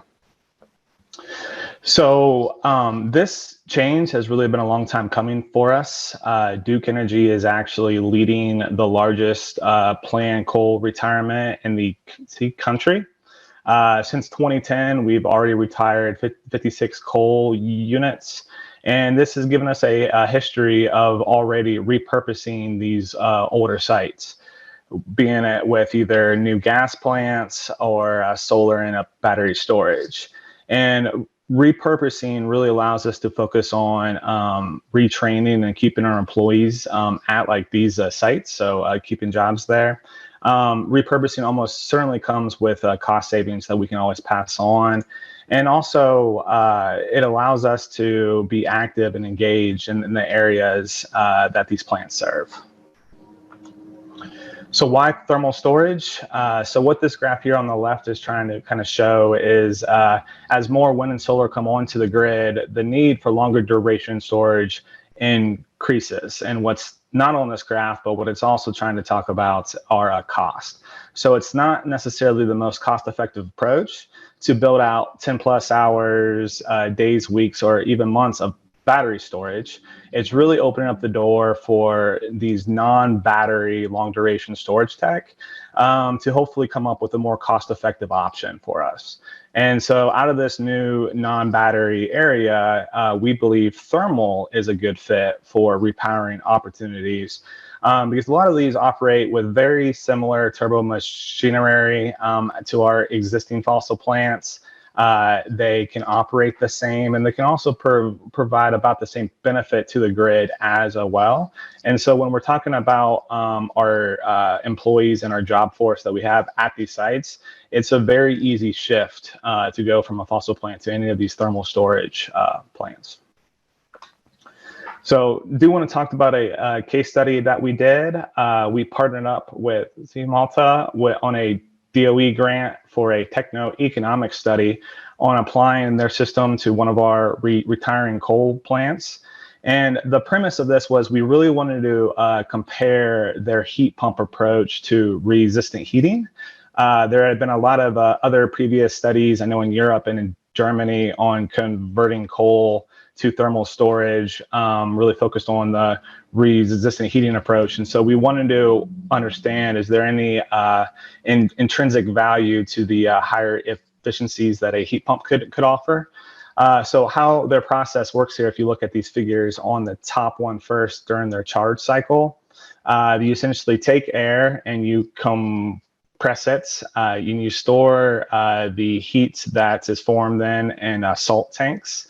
And then when you need power, you reverse the flow of air. This air is heated up through the hot salt tanks, and then this expands across the turbine, all within a closed loop. And then this is essentially how you're putting power back out to the grid.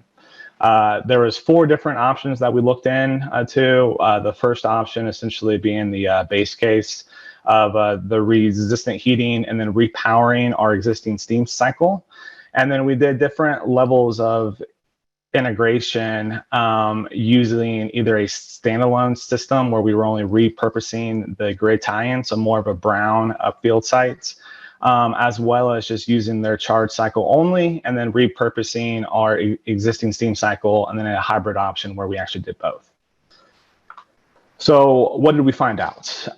So for the repowering options, we did see that from an RTE view from around the trip that the heat pump does increase the overall RTE, but this does come with a higher cost.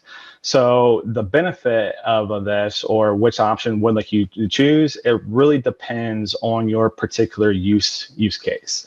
So are you going to use this in the more form of energy arbitraging, where it's going to be daily cycling, or is it just going to be sitting there for peaking?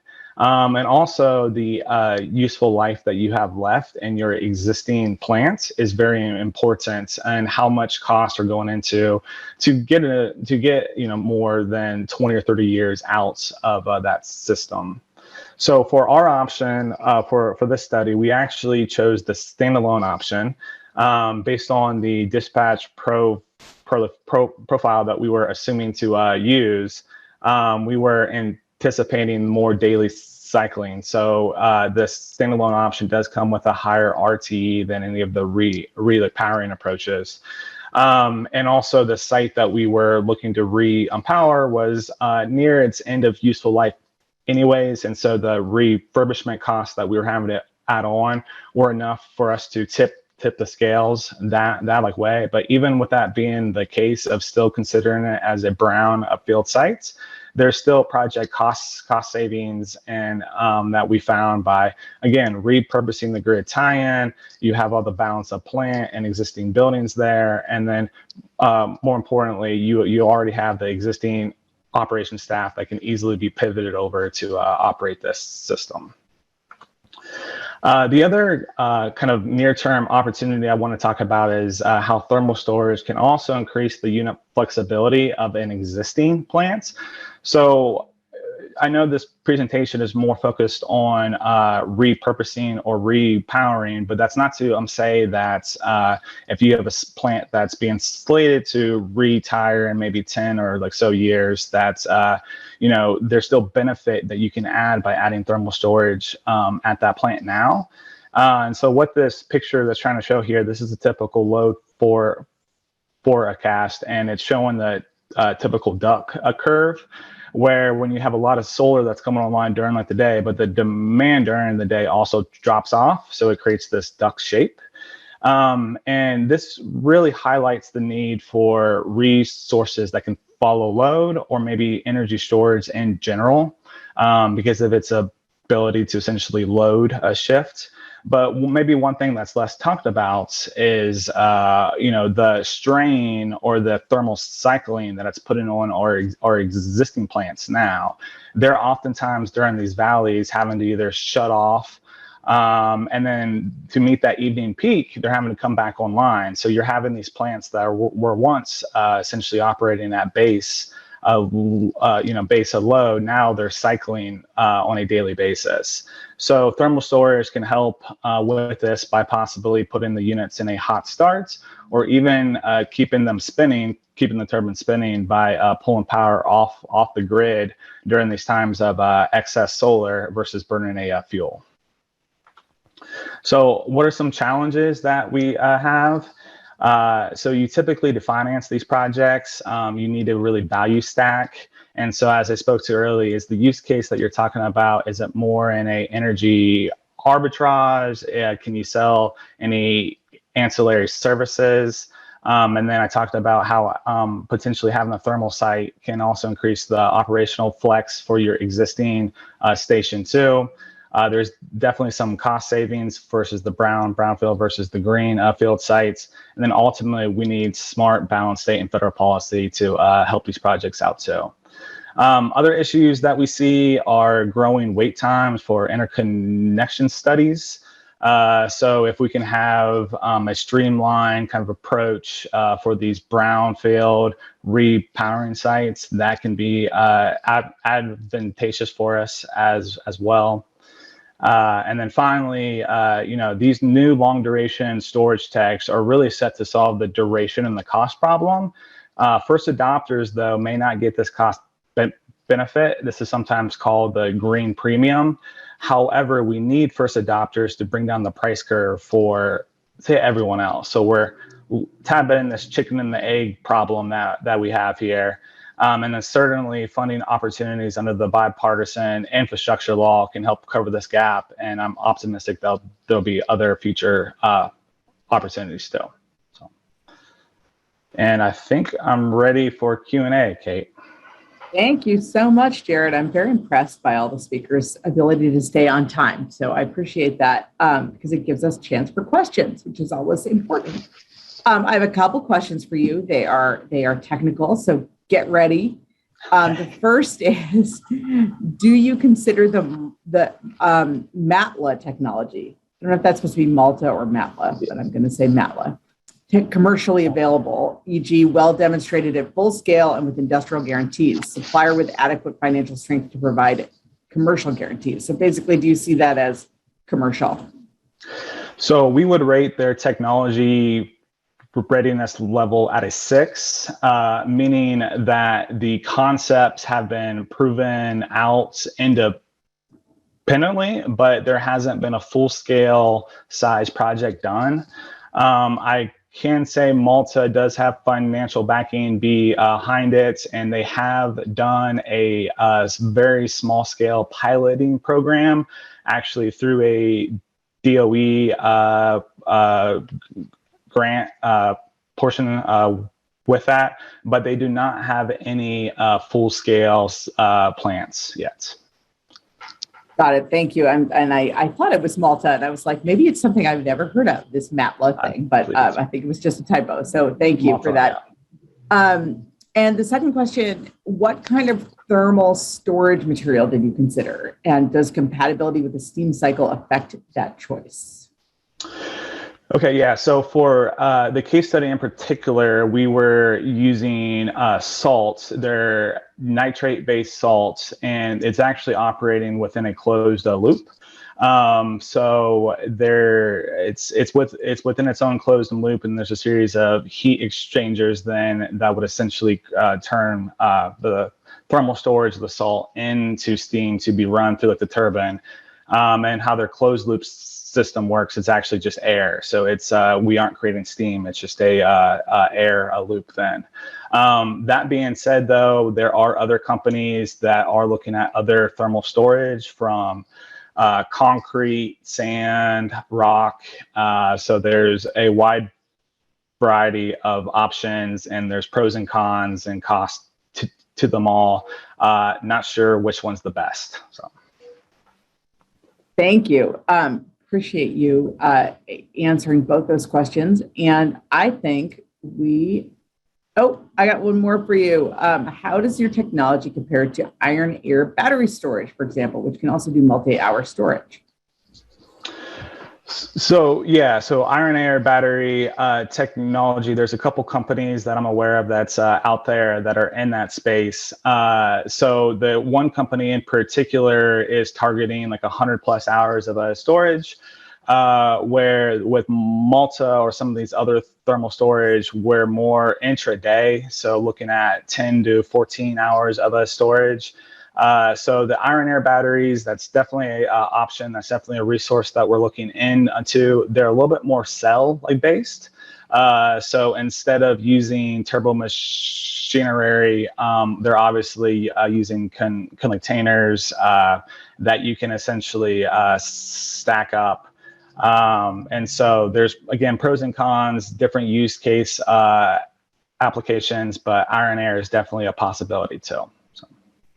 Thank you so much. And you've got some real experts on this call asking you questions. So appreciate you answering those. And just in general, Jared, thanks so much for you and your time. And that ends our section on the case studies. I hope everybody is as inspired as I am by the sheer range of types of things that can happen on these sites, the different types of sites, the different opportunities, and the real market power that's driving some of these solutions. And I heard some real themes that luckily we are going to address, I know, in the federal panel that's coming up. The theme of sort of federal investment, what kinds of investments are the federal government making in these types of technologies? Where can we expect to see focus from the DOE? You're going to hear about that. The importance of getting the site ready. So that reclamation and remediation question, I know we will hear more about. And, continued questions, really important questions on worker skills, worker training, the potential for workers to really benefit and see real high quality jobs, the potential joining union from these projects. That's something I know we'll also hear about. So I am so thrilled by these projects. Really want to appreciate again all the folks who brought their time and expertise to the call. And with that, I will turn things back to Bima. Kate, thank you so much. Couldn't have done it without you. It's really nice to see how you could coordinate all the sessions and keep them on time, ask all the relevant questions. There are more Q&As, and I encourage all of you to stay back. Some of those Q&As maybe answered in the federal panel. And also, more importantly, you should ask those Q&As in the session that we're going to have on breakout specific to mines, one to coal plants and one to oil and gas wells. So I look forward to you folks staying back and participating in that. Thanks, Kate. Kate has been a tireless advocate for these coal communities and for power plant and economic revitalization. That's her background. And ever since the inception of April, she has been the one who has held up the flag for these coal communities. Thank you, Kate, for all you do, and appreciate your support here today. Thanks, Bima. It's a team effort, but thank you so much. Really appreciate it. Absolutely. Your help is appreciated. Alex, are you there? Yes, I agree. The recording has started again, so we are good to move forward. Perfect. I think in the interest of time, we need to keep this going. It's been great so far. We've had a whole session on case studies. Now it's time to talk about federal programs and the funding that's available.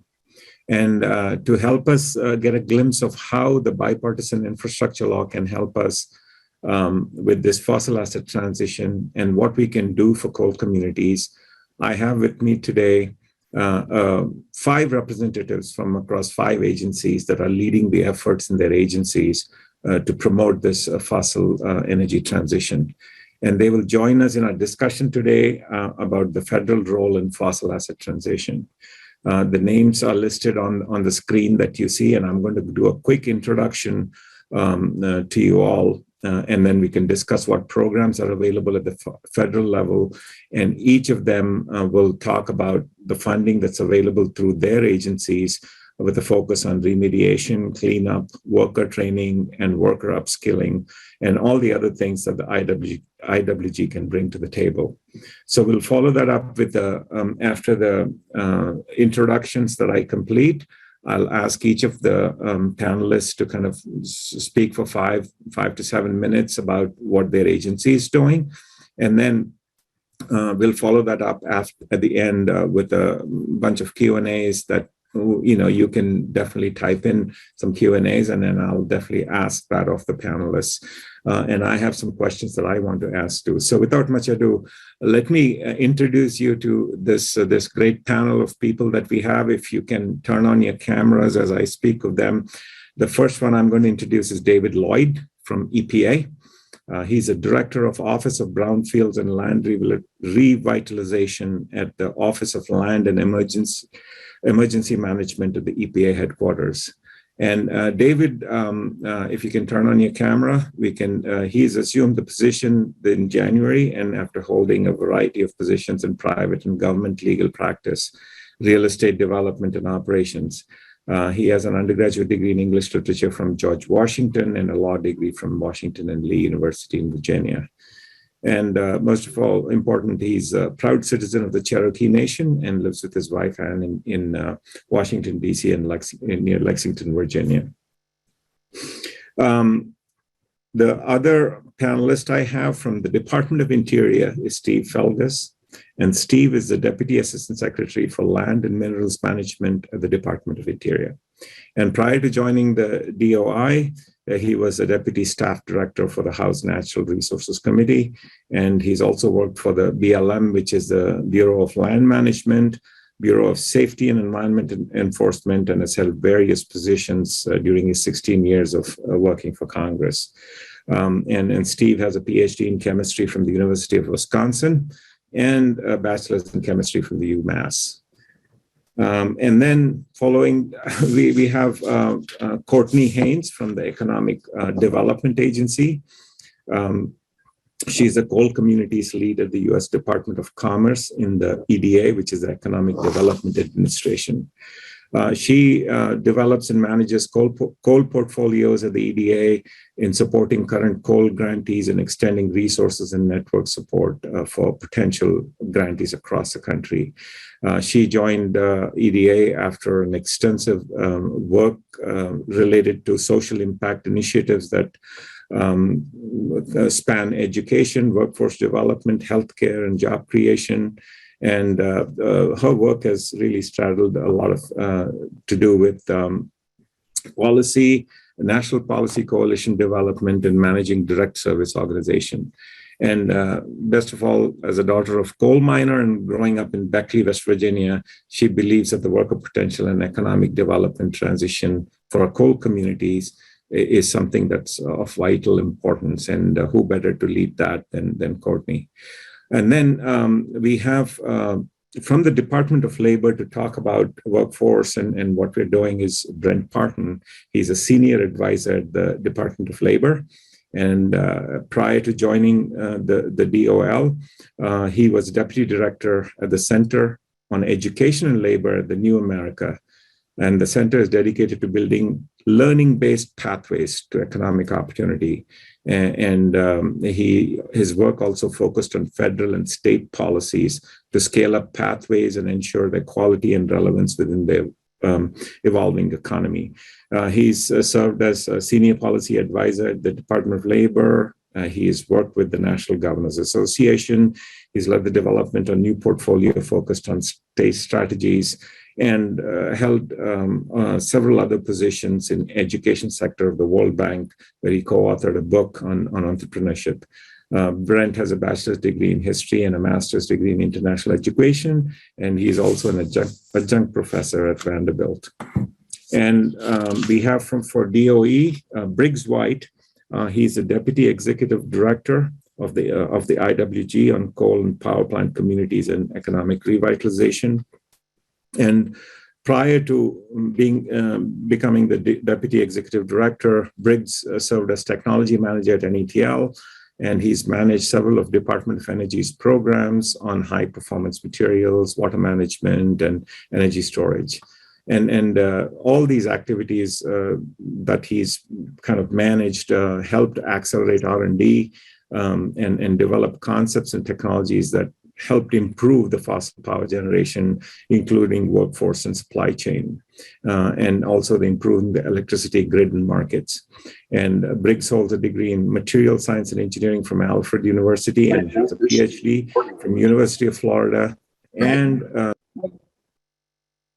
so that doesn't help me, does it? Yeah. There's the website. I looked mine on. Just left it my left eye. Oh, I did too, but I think you muted me. I don't know who did that, but did everybody hear about Briggs? Just it's one. Yes, we heard your introduction for Briggs. Okay. Thank you, Alex. And so we have an impressive group of people here from the 5 agencies, and I'll let each of them share with you the programs that are available at the federal level that focus on all of these things that we are talking about: remediation, cleanup, worker training, worker upskilling, and the other things that IWG has. And they can talk about potential federal support, funding opportunities, and how the federal government can help catalyze this initiative. So let's get started with David in the order that I went. We'll have David speak about what's available through the EPA for the brownfields program and such. And so, David, would you like to take it from here? Yes. Can you hear me okay, Bima? Yes, I can. Thank you. Well, thank you for the introduction, and thank you to my colleagues.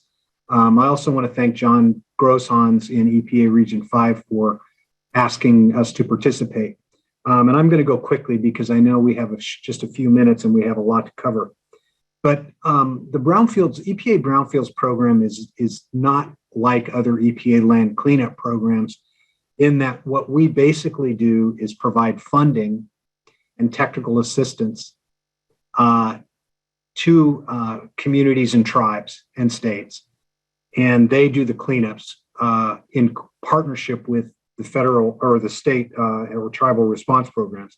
So it's kind of a 3-pronged approach. We award grants, and we offer technical assistance, and we provide tools and guidance. We also fund state and tribal response programs who oversee the cleanups and ensure that they're protective of public health and the environment. And thirdly, we give money to grantees, and the grantees actually, either on their own or with contractor support that they procure, do environmental assessments, economic studies for redevelopment potential, and cleanup. And it's a real public-private partnership. So I'm just going to quickly list off the types of funding that we provide through our grant mechanisms. Our biggest component is assessment grants. And that's the most important part, because that helps the community or tribe get their arms around the risk. And once they can bound that risk, then private monies can come in.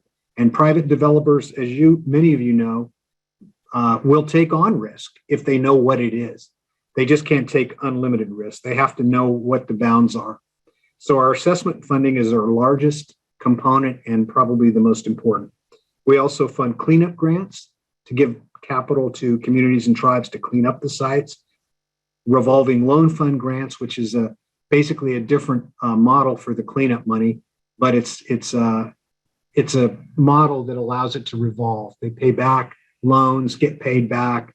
They do subgrants sometimes, but it makes it sustainable for a community if they have one of those. We also do, much dwarfed by the Department of Labor's, but we do environmental workforce and job training grants, and those help train local community citizens in the technologies and approaches to clean up brownfields and assess brownfields. So that's a real popular, but a smaller part of our program, but very important. Technical assistance and training and research grants, those are a big part of what we're doing. And then lastly, as I mentioned, we give a good portion of our resources to state and tribal programs to help them do it. Now, I'm going to be giving a presentation to Bima and his colleagues that they will share with you, which lists all the details out of these. So I'm not going to walk through in detail because we don't have time. But we have the brownfield assessments are critically important. And they can help with community involvement. They can help with planning. And they can also be a part of a multi-purpose grant, which means you could have assessment and cleanup monies tied up in one. Those are really important. Then our cleanup funding is primarily either through cleanup grants, the revolving loan fund grants that I mentioned, which can be loans and subgrants. And thirdly, again, a mixture of assessment and cleanup through our multi-purpose grants. I'm not going to give you the dollar amounts in detail. They will be on the presentation. But under our normal appropriation, our cleanup grants applicants can apply for up to $500,000. Now, this is the point I need to make. that's important. Our funds are competitive for the most part. And so it's very competitive. Communities and tribes have to apply. And unfortunately, in normal years, we just have so much demand that we can only fund the most highly scored applications. With the bill, the brownfields bipartisan infrastructure law funding, we can fund a lot more at greater amounts. And I'll talk about that briefly in a moment. And then the job training grants in a normal appropriation year are about $200,000 a year. Again, as I say, considerably lower than what Department of Labor can offer, but nonetheless, very useful to a community. Our technical assistance program, I just want to highlight it. It's on our website, Technical Assistance to Brownfields. It's open to every community, not one that has our grants, any community that may have an issue with brownfields. These providers can be reached out to and they can help you, the community, figure out what they need to do. And there's a slide I'll give you, but I'm not going to walk through it, that tells you how our technical assistance providers break out across the nation. And again, I've done state and tribal. And basically, the key thing about the infrastructure law is we were given $1.5 billion over 5 years. And that money's been appropriated to Treasury, so it's not subject to the whims and of normal appropriations. The money is at Treasury, and we will get an allocation each year in addition to our regular appropriation. So this is a tremendous increase in funding for this program. As I say, it's going to be $150 million for multi-purpose grants, $600 million for assessment grants, $160 million for cleanup, on and on. It's really impressive. And the presentation that I'm sharing with FEMA will break that out. I don't think I'm going to talk any more about that. I just want to say that we also offer funding to help with contractor support to help communities revitalize sites once they've done the cleanup work. They can do market studies. They can give you good ideas, reuse planning options. And all in all, we're thrilled. There's some examples I'll provide too, but of successes. But we're thrilled with this funding. We consider it to be transformational for our program. We've always felt that the program was oversubscribed and underfunded, and Congress really stepped up and helped us on this with this law. So with that, Bima, I know I'm on time, so I will turn it back to you. And thank you very much for this forum. Thank you, David. It's really good to know. I mean, you touched upon the important points, right? These are competitive and they've already been appropriated. Their money's in the Treasury. I think those are all important things for the audience to hear. This is part of the bipartisan infrastructure law. And thank you for that. And if you stay on, maybe we'll have a nice discussion at the end. I'd like to invite Steve Felges from the Department of Interior to say a few words about what opportunities there are through the funding that they have gotten in terms of orphan wells and other things. Steve, all yours. Sure thing. Thanks very much, Bima. Very happy to be here to discuss some of the Department of the Interior's programs for unused fossil energy assets and sites.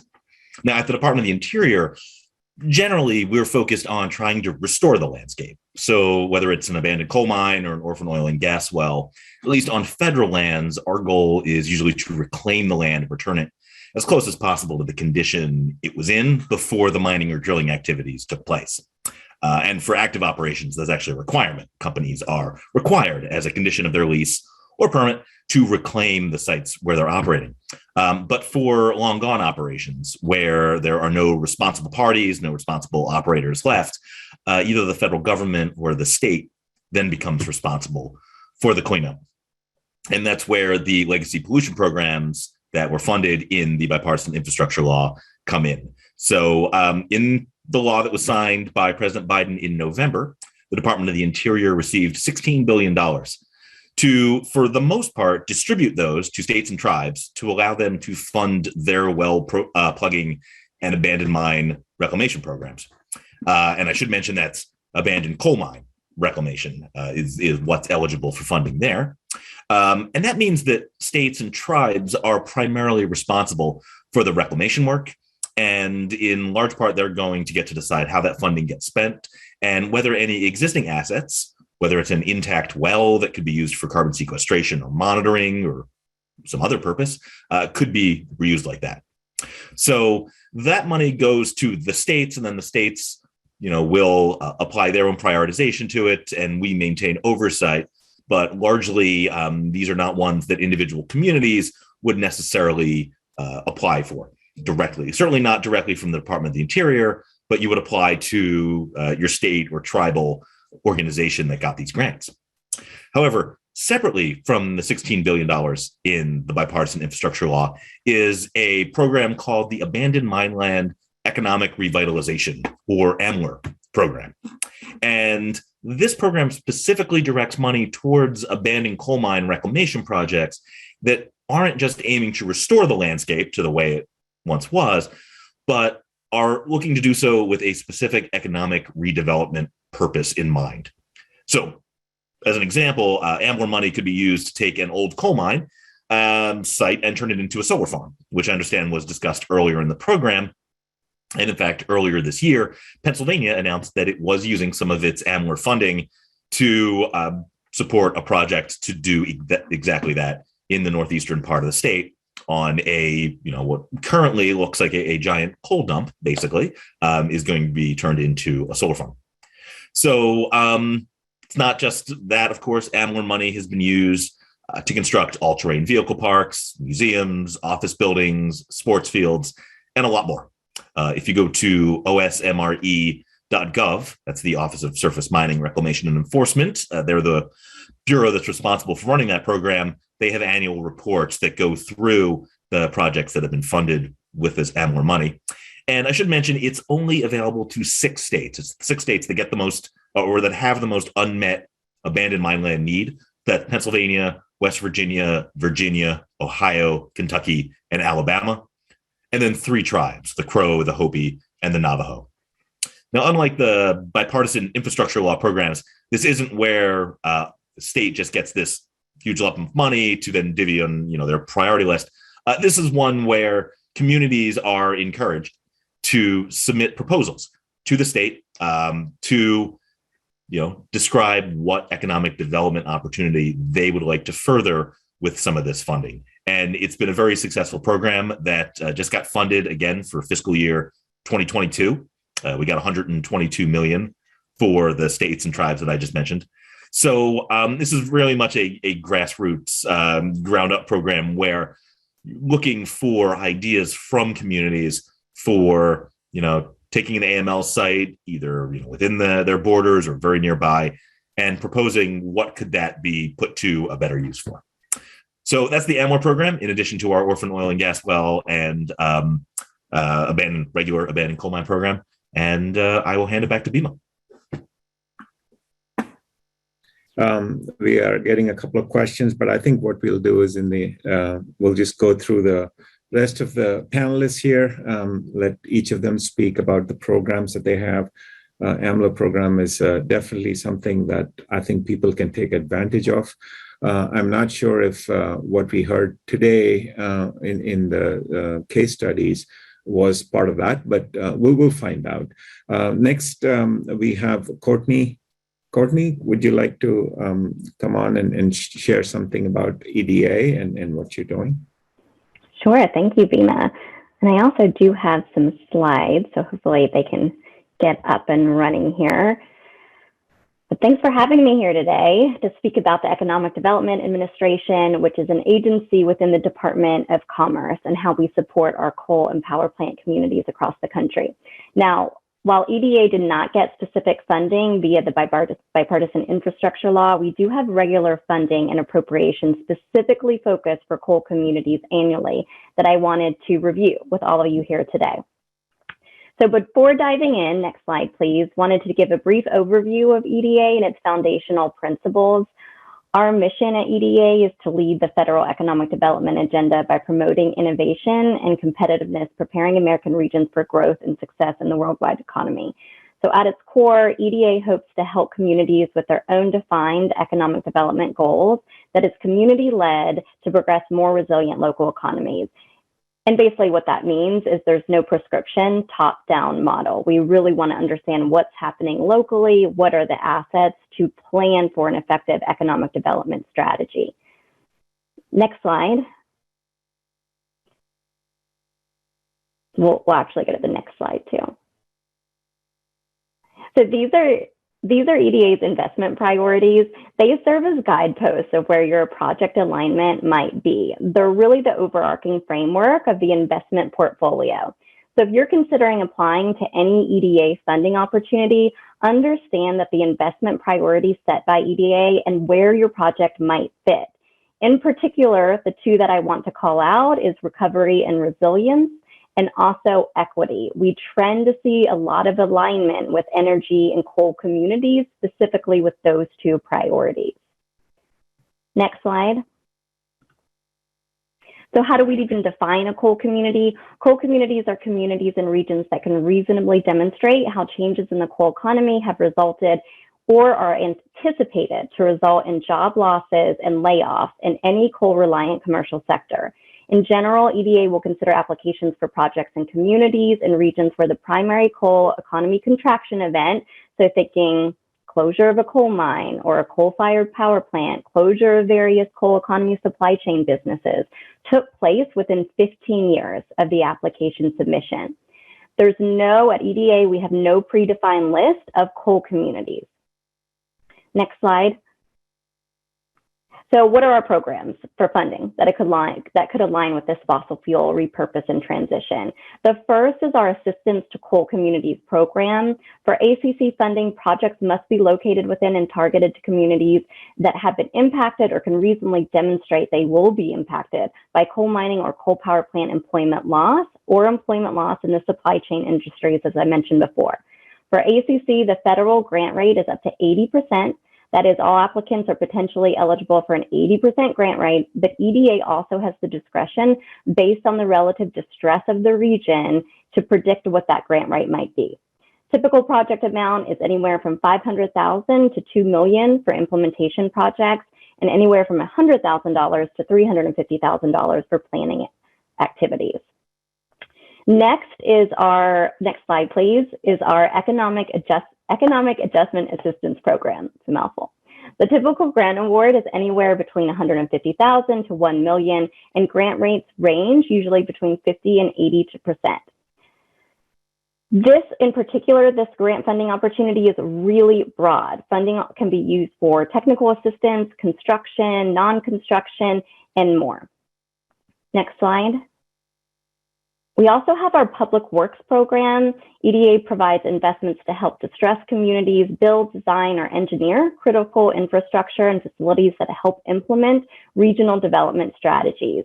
Typical amount for these awards are $600,000 all the way up to $3 million. Next slide.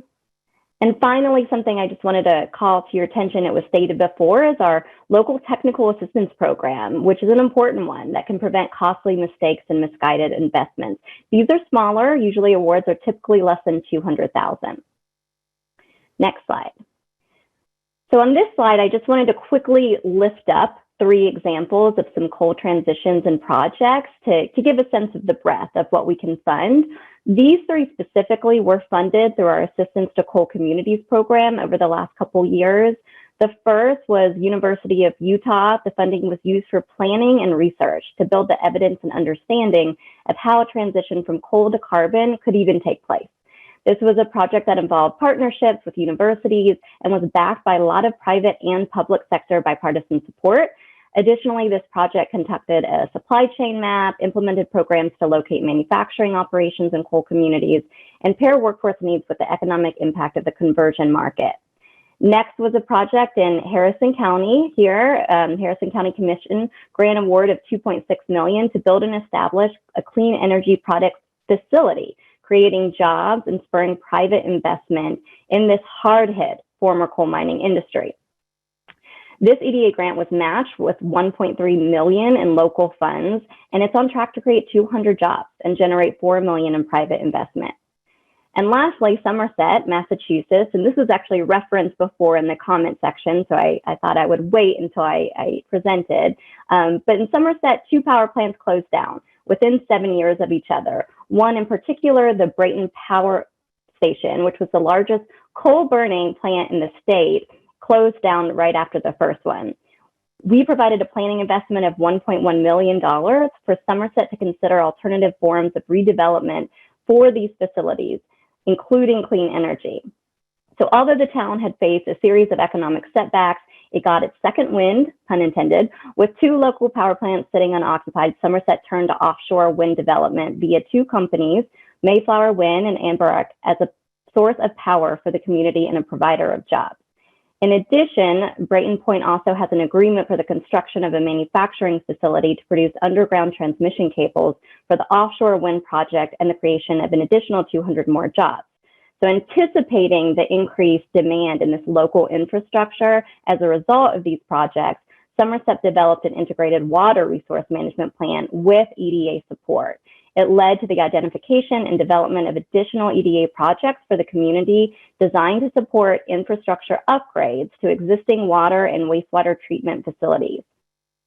These additional projects totaled nearly $2 million, comprised of both EDA funding and local matching funds. So I hope these very few examples out of many of our coal program portfolio highlight again that funding can be used for a variety of purposes here at EDA, including planning, including research, including implementations, facilities, and more, and that in some cases there is continuation of funding from planning to additional programming based on economic success and amplification. Next slide.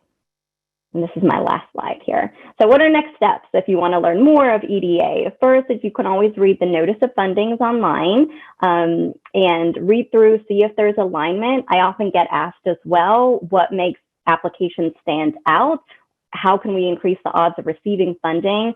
And I always say, link it back to those investment priorities that I reviewed earlier today. And also, you know, EDA is all about job creation. So anywhere you can really make that link, those applications are going to be strongest.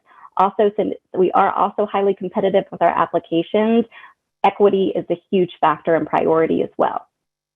The second thing you can do is, if you're not familiar with this, check out if you have an economic development district for planning and technical support. These EDDs work on the ground level to create comprehensive economic development strategies that is needed for any type of EDA funding available, but there often are resources at your fingertips. So you can go to our resource directory and see if your locality or your region does have an EDD and get access to that plan, because it could inform what you would like to do. And lastly, truly, the most important thing is every state across the country has an economic development representative within EDA, and they are just a wealth of knowledge. They understand these programs, they want to serve their communities, and they can help you prepare for getting ready to apply for any of these funding opportunities that I reviewed today. I'm also here as well. I'll drop my contact information in the chat. EDA also has a coal community newsletter that's relatively new, but we are trying to make sure the communities know about our own funding programs, but also elevate some of these case studies, in hopes again that it could inform some of your efforts. So that is all I have today. Thank you. Thank you, Courtney. Having those examples is a wonderful thing to see, and it's like a small amount of seed fund can go a long way in communities kind of joining together and saying we want to contribute more and making it happen. A good thing to hear. We'll have a discussion about how EDA can potentially work with other agencies and kind of in a coordinating efforts in some of these communities. But I'd like to first hear from both Brent and Briggs. So Brent, from the Department of Labor, we're eager to hear from you about what the Department of Labor has in terms of workforce development and anything that you'd like to share with us. Thanks so much, and appreciate the opportunity to be with you all today. It's been a real honor to be a part of the IWG work overall, and this is such an important conversation. For the purposes of today, I'm going to say a lot fairly quick, but I want to hit on some very key themes. And I know I was taught how to deal with the display issue here. See if I can fix it again real quick. There we go. All right. Well, at the Department of Labor, we're all about workforce training and skills. And at the same time, what we're trying to do is support workers. And obviously, when it comes to our work with the energy communities. It's particularly about how we support workers in those transitions in the near term, as well as how we can set a foundation for connecting them to good jobs and align it to a lot of the economic development priorities that my colleague at the Department of Commerce, Courtney, actually already touched on. Very quickly, I want to talk about just a few of our main programs, just to kind of set a basis for what support looks like from the context of the U.S. Department of Labor, and in particular here at the Employment and Training Administration, where the bulk of our workforce funding, which includes funding for workforce training, as well as support services for folks so they can access that training. One of the core critical equity issues we look at is, while there can be incredible training opportunities out there, if people don't have access to the transportation, in many cases, the childcare, other types of basic skills and supports to build their skills up and access new jobs, it's a huge barrier to be able to access the types of careers that they can sustain a family on. So in addition to actually providing funding for training across all of our programs, we at the Department of Labor are focused on what we call comprehensive supports or support services as well. And I'm going to share a little bit about some different ways that we're able to provide those supports at various phases to support community level transitions, as well as economic development opportunities. First and foremost, one thing we are in many respects here at the Department of Labor, we have a program that we call, to some extent, the firefighter program. So it's an opportunity to provide relief to put out the fire when there have been major economic dislocations. The National Dislocated Worker Grant Program is a part of the National Reserve. In the coming budget year, it'll be up to about $300 million per year that we provide grants to states and local areas that are experiencing major economic disruptions. These grants are really critical for two reasons. One, they can provide funding in the near term to help cope with major urgent transitions. So there's opportunities to actually provide wage replacements. There's opportunities to actually provide access to subsidized work. In some cases, opportunities for job training in good jobs. But what these grants are really critical for states and local areas is what they can also do is support the types of partnerships to come together and the planning that's needed to help communities prepare for what's next. And that's a really critical coherent theme across the range of our workforce investments, which is, while in some cases we're trying to fill gaps and making sure people have access to the skills, credentials, and degrees they need to connect to good jobs, at the same time, we want to make sure that we're supporting community partners to help develop those pathways that actually lead to good jobs. That means, how do we bring our industry partners, our labor partners, as well as our community colleges, our training institutions around the table to really build the capacity of local partnerships to deliver? Our National Dislocated Work Grant Program is one of the few programs that has been used time and again by communities that are experiencing economic disruptions, again, to provide that near-term relief, but to also set a basis for planning for a stronger future on the other end. And particularly when you're able to leverage these investments alongside things like what was mentioned by Courtney at EDA, it's a really powerful combination to link kind of these transitions to economic development opportunities in the future. To kind of these more rapid response programs, what we also have is through the workforce investment system. The Department of Labor provides oversight to which you may have heard as WIOA, or the Workforce Innovation and Opportunity Act. This is the workforce system that is federally funded in every single community across the country. We actually partner directly and provide formula workforce funding to states and local areas through what are called state and local workforce boards. Governors really help organize state workforce boards. They are meant to provide oversight to the workforce funds that flow into their state from the U.S. Department of Labor. At the end of the day, the rubber hits the road at the local level and on the ground where people are trained and hired and live. And so every community across this country is served by a local workforce area that provides oversight by a local workforce board. If you are not in touch with a local workforce development board, some of you may be on that board or a part of them, I highly advise you get engaged, because the formula funding that we're able to provide to local communities to support workforce development, again, that job training, but also employment services and actually helping people get access to the support services to access training and new jobs. These workforce boards are really critical partners in helping build oversight of those programs and getting access to those funds. But also they're really important organizations for building partnerships for how we can grow and advance good jobs in a range of industry sectors.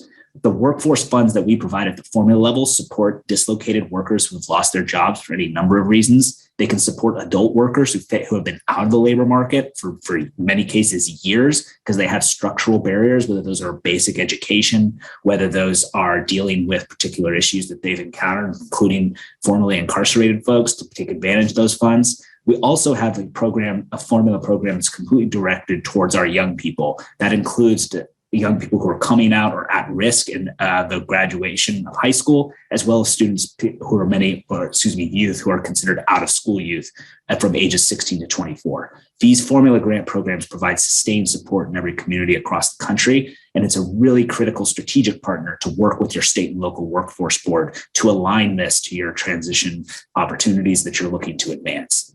Finally, the third major way that we advance and support energy communities in particular and be able to address workforce needs are through national competitive grants. We every year have a set of grants that we provide that are focused on various populations or certain types of training strategies. We have programs that actually support Indian and Native American communities. We have national grant programs to support our young people, and we have national grant programs to support certain workforce strategies. One of those is the Workforce Opportunities for Rural Communities grants. And in the Biden-Harris administration, it was the first time that we actually provided a preference and a focus on energy communities to be able to access those grants to support linking workforce development and economic development in rural communities. Particularly, we implement these grants in partnership with the Appalachian Regional Commission and the Delta Regional Authority. We also have workforce training funds, and some of them are actually open right now. One is called Apprenticeships Building America. Registered apprenticeship is one of the proven paths to a good job, whether that's in infrastructure fields or a range of non-traditional fields, including information technology, including energy, clean energy, as well as advanced manufacturing. This is a $100 million grant opportunity that comes out every year. It's an opportunity for states and local areas to really build out and start new registered apprenticeship programs and to support the development of those partnerships. And we provide direct funding to community colleges to build out workforce training programs in in-demand fields in their respective areas through the strengthening community colleges. We can make sure that you have easy access through the IWG's asset list of the various grant programs we provide. But these are kind of the critical ways of one, how do you access our dislocated worker grants to help support transitions and planning? How do you work with your local workforce boards to access our formula dollars that are available every year? And how do you keep your eye out, particularly for how to take advantage of our competitive grants that come out each year, targeting particular sectors or populations?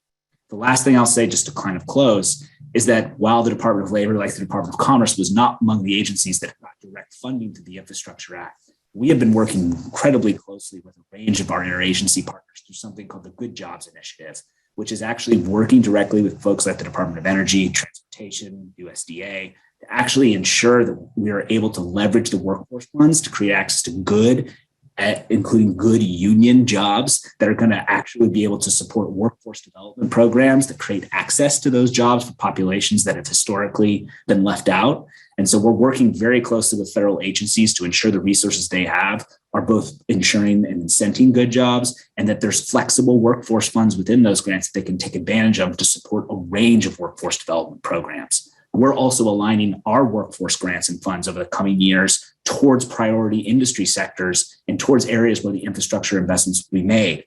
The Infrastructure Act is a historic opportunity to pull on the demand side. We want to ensure that we're able to provide direct support using our workforce grants. And that's why we're also in a position to provide technical assistance to local communities to build those partnerships. So looking forward to working with all of you and appreciate the chance to share a little bit about how we support you all at the Department of Labor.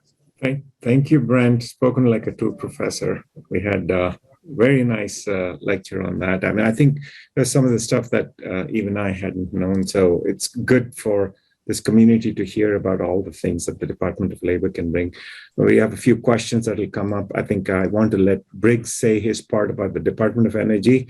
So Briggs, my colleague and friend from DOE, is going to tell us a little bit about what Department of Energy has. Briggs.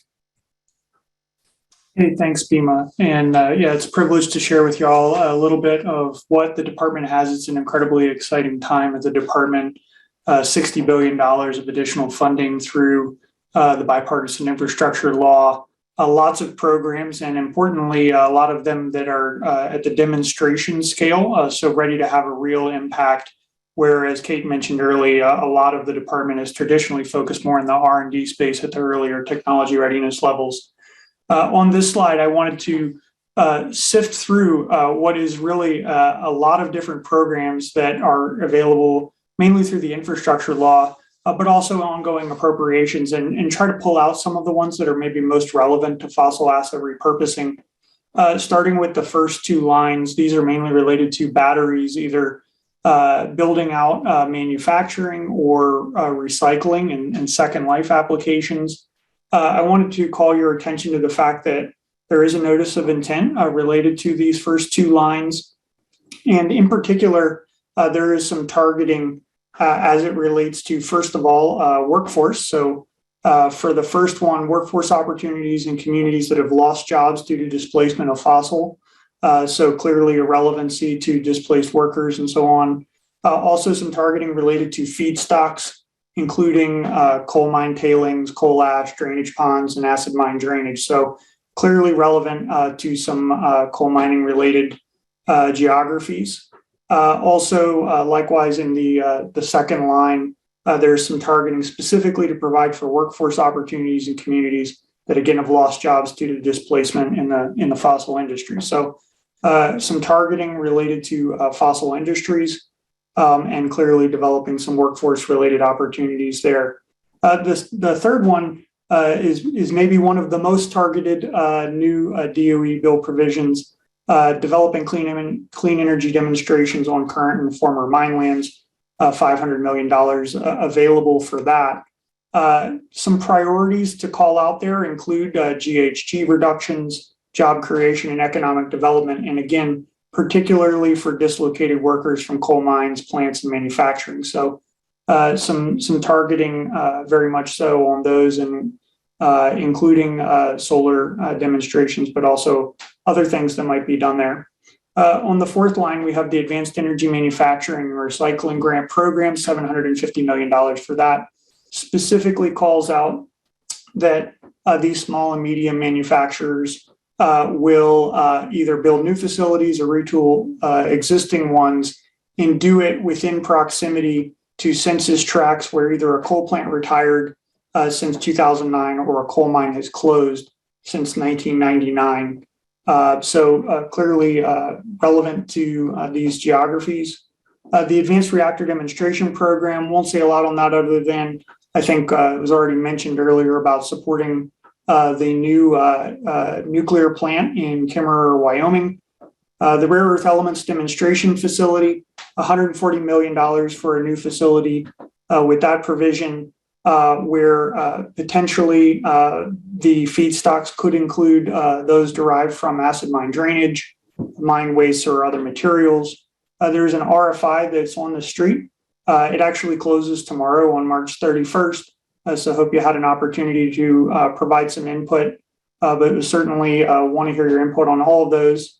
The last one, there's also a request for information recently closed, but this one is related to developing clean energy hydrogen hubs, $8 billion for that, incredibly important to energy communities, and potentially can reuse some of the sites that have already been established for fossil energy applications and reuse those for those. Just a few resources in addition to the RFI, which provides some information in the background. I'll point you to, there's a hydrogen matchmaker tool, which you can find on the IWG's website or on the DOE website. And that there's some specific targeting in the legislation. One is for feedstock diversity, which includes at least one fossil-based application. Also end-use diversity, which includes at least one power-related application. So you could imagine a coal plant or a coal mine or other fossil-related facility, as well as at least two in regions with large natural gas resources. And finally, on the workforce angle, that these should create opportunities for skilled training and long-term employment where they're located. So clearly a lot of great opportunity there. I wanted to bring that to your attention. Next slide, please. This next slide flags some both ongoing and bill provisions that could be useful for fossil asset repurposing, but are not targeted in that way. The first one is a broad range of activities that can be supported under a $1 billion bill provision focused on rural and remote areas. Technical assistance and other kinds of support will be provided through that program. Then the next one, really the next 4 rows are related to carbon capture, either direct capture or either direct air capture or point source carbon capture. And we know that carbon capture, particularly if fossil fuels will be used for certain applications, will be needed in order to mitigate greenhouse gas emissions. And so a lot of support there from either the actual carbon capture or the infrastructure that's associated with it. And it also could include industrial applications. I did want to flag that the Loan Programs Office within DOE has $22 billion of authority that potentially could be used for fossil asset repurposing. It is not specifically targeted or dedicated to it, but there are a variety of authorities that are available through LPO that can be supportive of this application. Next slide. So how to get more information and take the next steps. The Department of Energy has a web page established at energy.gov/bill, which has information. It has a one-page overview on every single one of the bill provisions, the bipartisan infrastructure law provisions. It additionally has a second page, which provides an update on any public-facing information that has been released. So the notices of intent, the requests for information, and eventually the funding opportunities when they become available are available there. I do want to acknowledge, you've heard from a handful of our agency partners. You're not going to have a chance to hear today from our other partners under the Interagency Working Group, which include USDA, Treasury, ARC, Education, HHS, Transportation, and then other parts of commerce, including NTIA, which has over $40 billion for broadband through the infrastructure bill. These other agencies are really important partners and can also be very helpful in building out fossil asset repurposing. And so we know that it's a lot to navigate 11 federal agencies. So in the middle, you have our clearinghouse at energycommunities.gov/funding. Please check it out. I saw that it's in the chat, and we really hope that that's helpful in terms of navigating all of the different funding opportunities. You also have build.gov, which includes a guidebook, which you can download and includes links and additional information related to all the various provisions in the bipartisan infrastructure law. Next slide, please. And so finally, I wanted to leave you with some points of contact. First of all, we have regional specialists that you can reach out to, and you have an email address on the slide. Of course, Bhima Sastry, and there you have his email. You'd be welcome to reach out to Bhima on the topic of fossil asset repurposing specifically. I'll drop my contact information in the chat. And finally, I wanted to share that in addition to these really big pots of money, there are some smaller pots of money for technical assistance that the department has. An example would be for solar. There's the Sol Smart initiative. Just yesterday, DOE announced the Communities LEAP Awards, which provide technical assistance both for traditionally fossil communities as well as EJ communities. There's the Indian Energy Office, which has technical assistance, as well as loans, wind, advanced manufacturing office, the list goes on, as well as the program offices in the national labs. You heard from Christine King as a great example earlier of a lot of really good subject matter expertise, data, modeling tools, market analysis that's available across the national lab complex. So please do take advantage, and we'd be happy to partner with you and help you. So that's it, Bhima, turning it back over to you.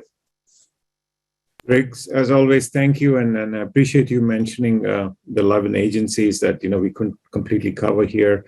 I really wanted each of you to say what the agencies bring to the table in terms of federal grants, and I think, as was mentioned right at the beginning by David, these are money. This money is already there in the Treasury as part of the bipartisan infrastructure law, and it's not appropriated on a year-to-year basis. So we are working with the appropriations as well as what's coming through the bill. So some of the agencies have that pot of money to kind of work with what funds are available through the bill.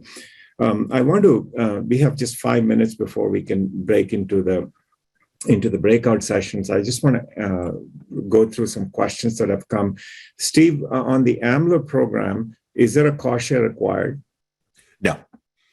No, there are a lot of programs that do receive funding from multiple sources, but there's no cost share required. Okay. Basically, the question was presumably it cannot be used for cost share on other federal funding. I believe that's correct. Yeah, that's true.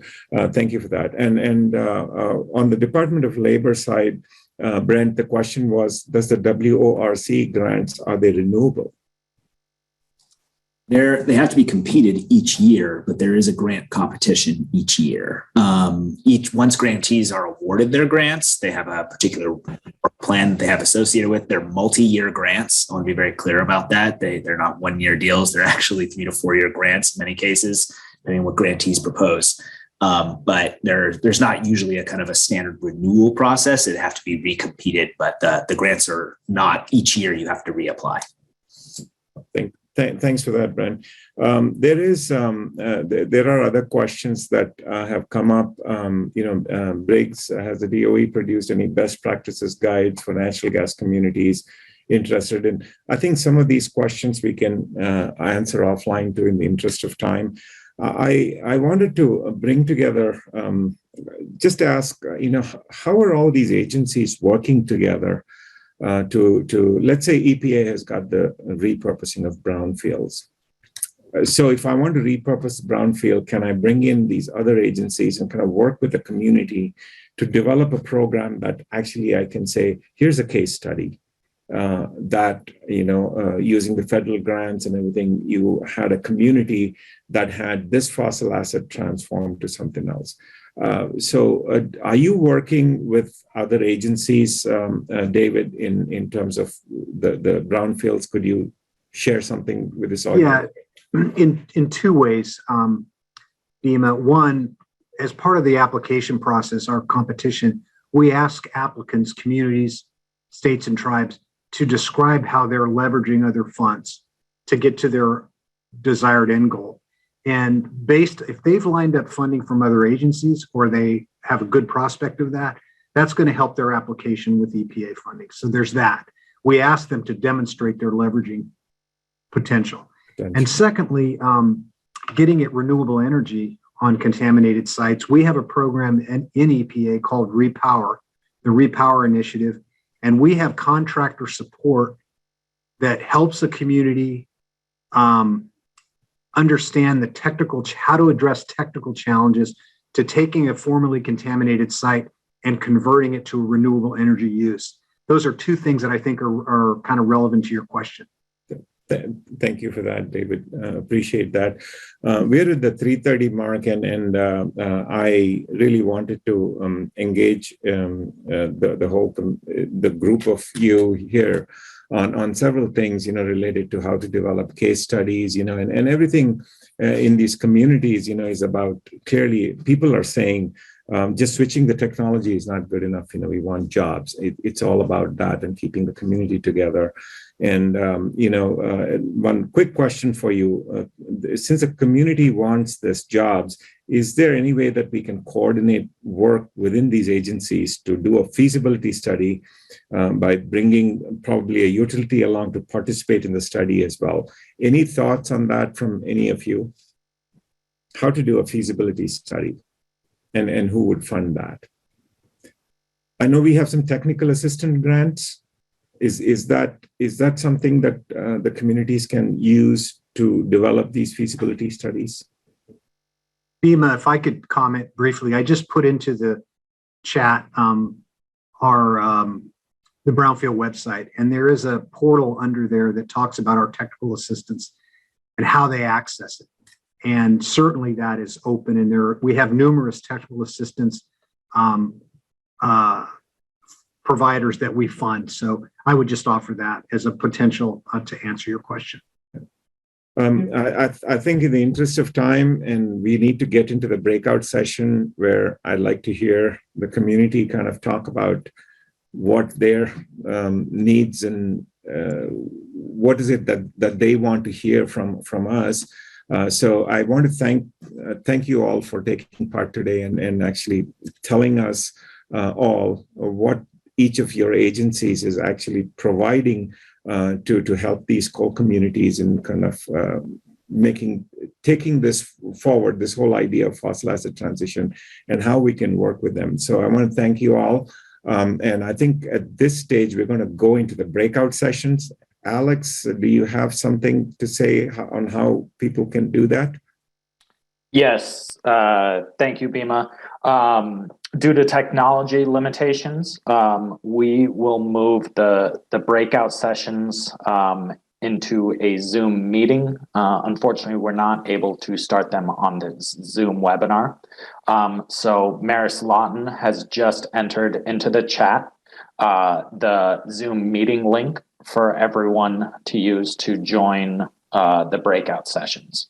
So if all of our attendees and panelists can just click on that link or copy and paste that link, I'm going to end this webinar and then begin the Zoom meeting, and we will continue the breakout session there. So as a reminder, please copy and paste the Zoom link that Maris has entered into the chat, and we will see you on the other side. Thank you. And get going. Kate, thanks.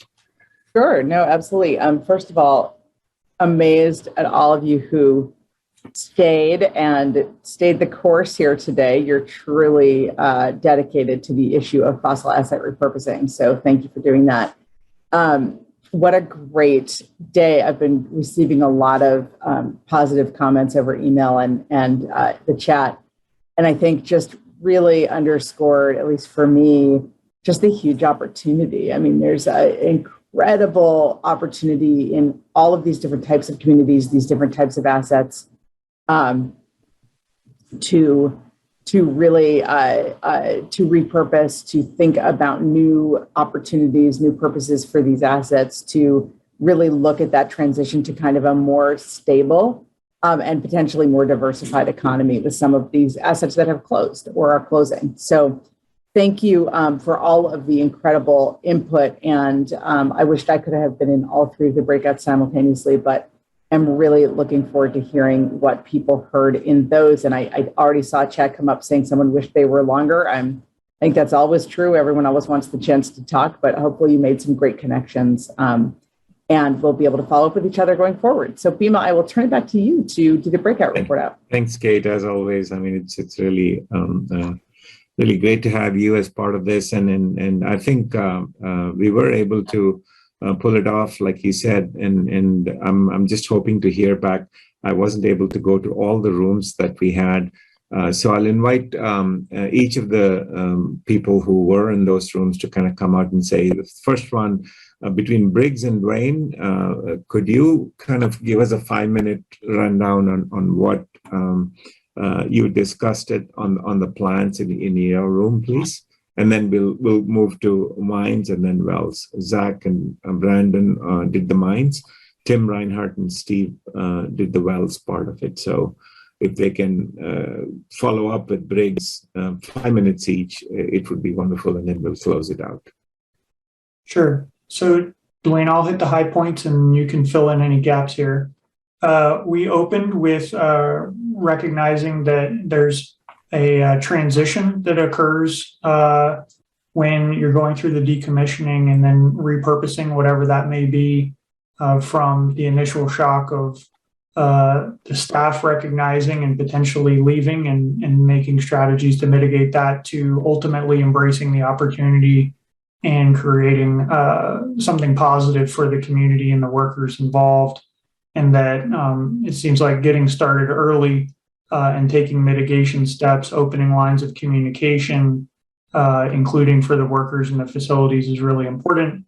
That we then talked about that you need resources for visioning, and clearly the asset mapping was something that everybody agreed was important, but also recommended taking a broader perspective, looking at regional assets and interconnectivity and other factors that are a little broader than just the asset itself that might be repurposed. We talked a little bit about financing, and there were some good examples, also some points made around how do we capture risk, not just risk to the asset itself, but also to the broader community, and ways that maybe we can mitigate that. We then pivoted towards playbooks and how playbooks can be really important some of the conversation, I think, struggled a bit in the sense that maybe there's a gap. But I think through the conversation, folks dropped a few things in the chat, which if they weren't full-blown playbooks, although I think there was one or two examples, there were at least some case studies and other pieces that could be very helpful in certain aspects of all of this. And maybe there's an opportunity to develop something that's a little more integrated and comprehensive.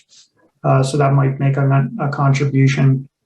We then talked a little bit about community engagement and planning, best practices, organized labor and their importance in being involved in addition to the communities. And then finally, we wrapped up with a lot of funding on the table, particularly for low capacity communities, need to make special arrangements to make sure they're involved, support the cost sharing, get started early, build the coalitions that will be needed in order to successfully compete for these transformational amounts of federal funding that can actually allow for the repurposing that we talked about here today. So I'll just stop there. Dwayne, I hit the high points. Anything I missed? No, you did a fine job, Briggs. Thank you. And nothing to add. You did a great job. Very good. All right. Thank you. Hey, Briggs, thank you so much, Briggs and Dwayne, for coordinating that session. I think it was well attended, and I appreciate the inputs. We'll capture all of this in a workshop report, hopefully, and then some of the recording that has happened is specifically for that purpose. So we'll tease out any other points that were brought up. We had Zach and Brandon do the mines. Zach Eldridge and Brandon Dellis. One of you, would you like to share what you discussed in your breakout room? Zach. Sure, Bhima. So, we started off by trying to talk a little bit about what opportunities people see in their mine lands. We got answers like clean energy, critical minerals recovery, the use of geologic storage for carbon capture, and then just as ways to sort of reclaim that land and return it to all kinds of different usages. So we obviously can't separate the mine land redevelopment from the questions of reclamation, which are being pushed by, or rather there's strong work going on too from Department of Interior and others. So, moving on from the opportunities, we talked a little bit about some of the barriers that people are facing. Some of the big ones are just like bonding and responsibility. So if there's a new developer, they have to be willing to take on some environmental responsibility. For privately held, for mines that are on private land, there's a big issue of fragmentation. So one mine land site might be owned by multiple land owners, and that might be different from the person who owns the mining rights. The incentive for reclamation is not quite there.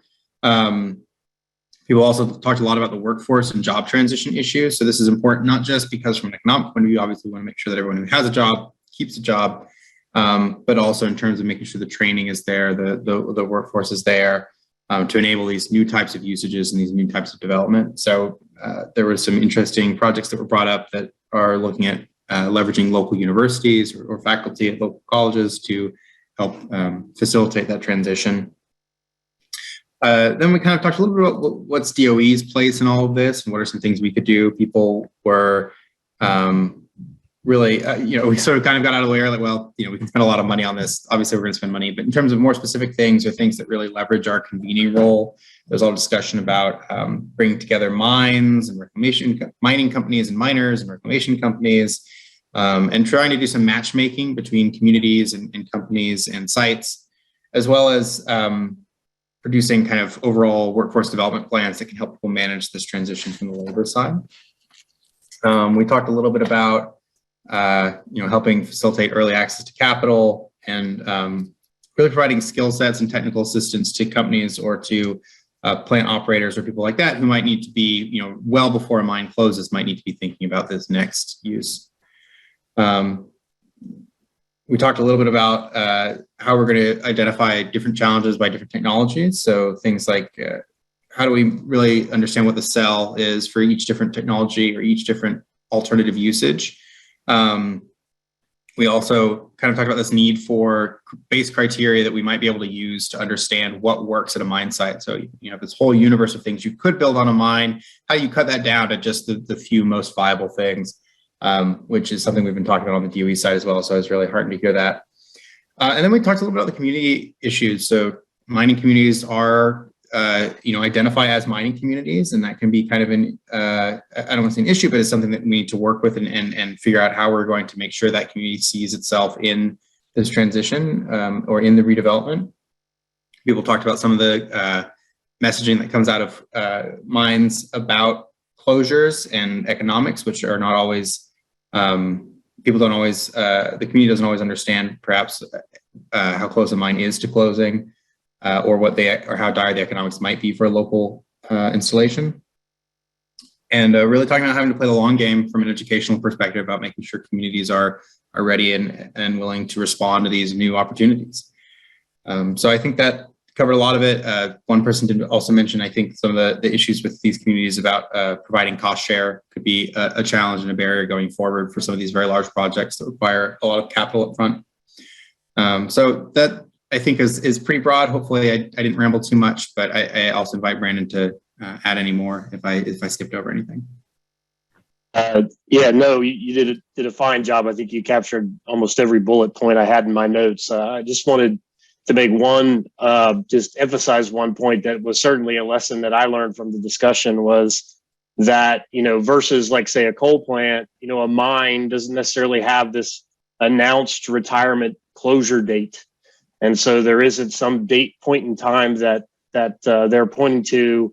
And then the mine, the mine operator or owner is really just trying to perpetuate the operation of that mine, and they view it as an asset. So really developing or redeveloping a portion of that mine may not be something that they're even interested in. So I think that was another interesting, to me, a big takeaway and a big barrier when you're looking at opportunities. So yeah, thanks, Zach. Excellent points. Thank you so much, Brandon and Zach, for coordinating that. A lot of interesting points that I heard that I haven't even thought about in relation to the mines program. And now we have Tim, Reinhardt, and Steve. Any of you there? Tim, I think you're on the phone, and would you like to cover what you discussed in the Wells breakout room? Sure. Yeah, sure, Bima. Thank you. And I don't think Steve was able to join, so I was flying solo there for a bit. And thanks to my team, because they actually were self-escorting there for the first 20 minutes or so while I had some technical difficulties joining. So would invite them to come on if able and add additional comments here. But essentially a few takeaways in my time with the group was, one is, shut-in wells with clear ownership and well logs and in history are the best bet. They're the lowest hanging fruit when it comes to reuse. When you get to older, orphaned, otherwise abandoned wells, access to data becomes a question, and that raises the risk factor of reuse there. So really looking at it from a provenance in history of the well level, you need to have that in greater detail to really be able to analyze its ability for reuse to a great extent. And so, one of the ideas that was brought up is that while DOE can play a role in other government agencies in going in characterizing these wells, whether it be running wireline logs, things of that nature, other remote sensing capabilities for characterization of the wells, that could prove useful to industry and other stakeholders for being able to use those wells moving forward. Another idea that was brought up was, going ahead and capping the wells, especially the high emission, usually almost exclusively unplugged wells, and utilizing the methane that's coming off of those. So instead of having it essentially vanning, reutilizing or utilizing the methane escaping from those wells. I know it's a little outside of the general idea for repurposing fossil energy, but certainly one that should be considered.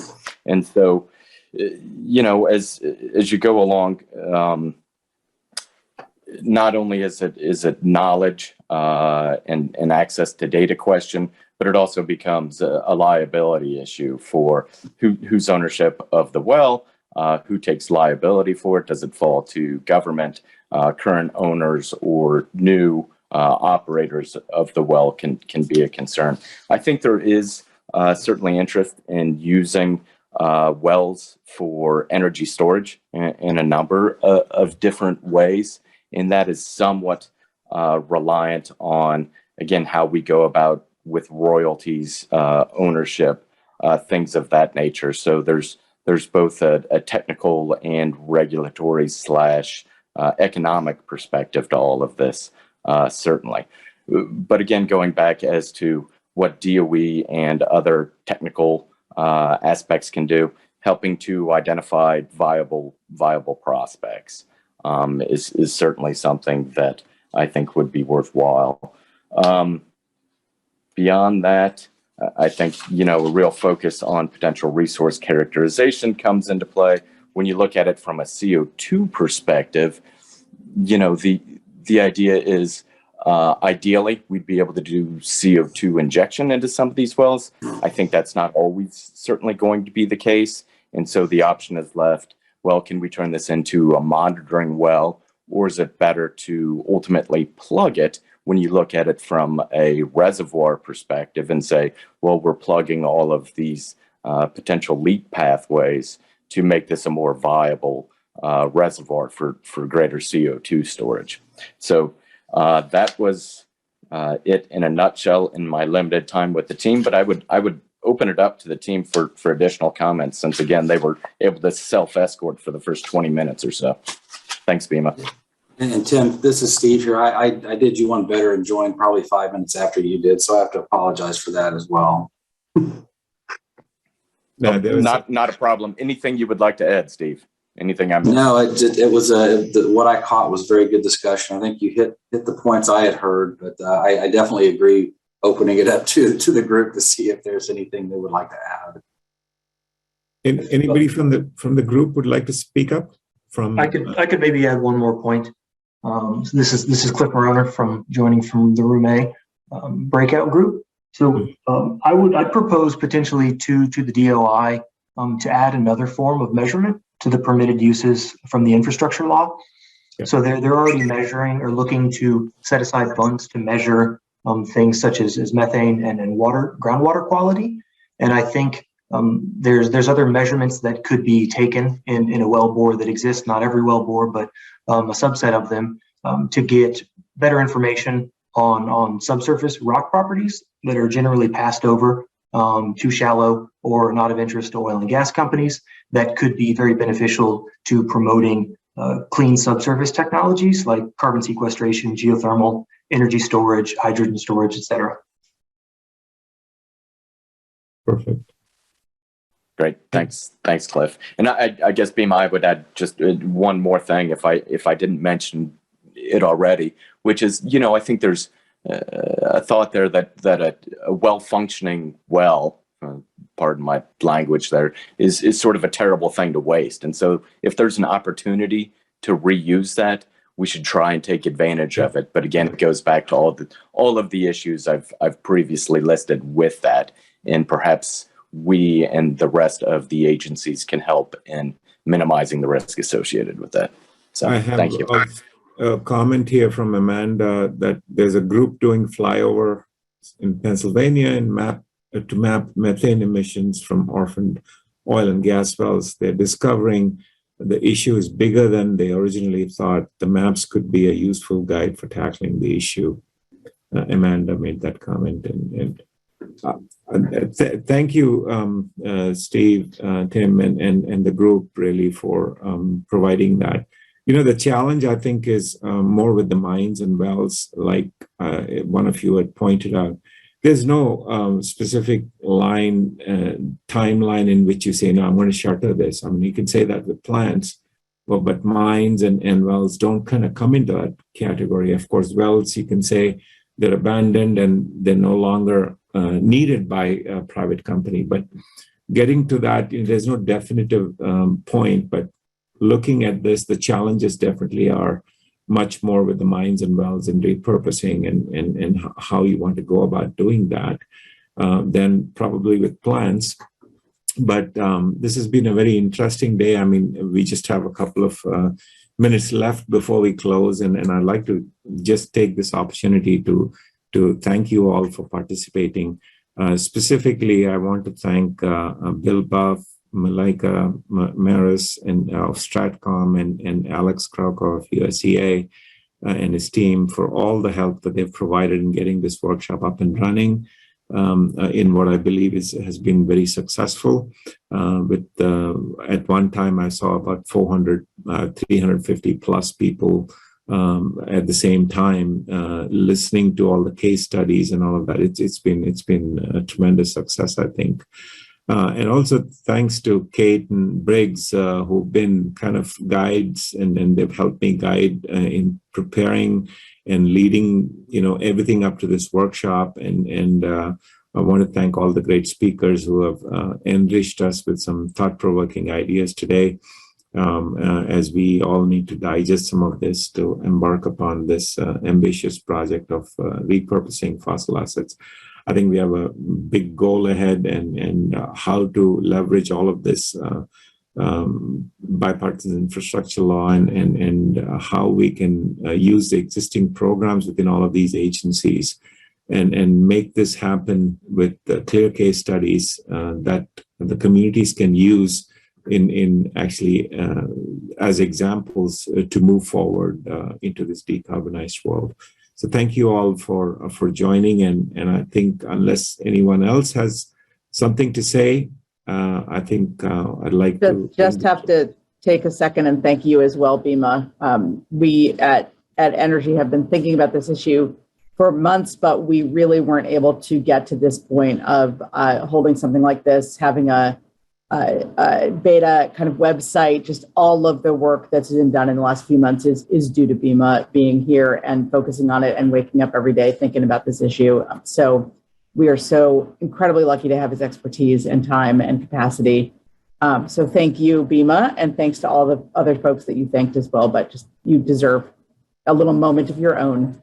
We're a team, so let's get this going, and we want to see results. We want to see some success stories, and I think that's the goal of this program. So thank you all very much, and feel free to drop in an email if you want any further thing. And then as we progress on this and have the workshop report, we'll make sure that all of you are informed.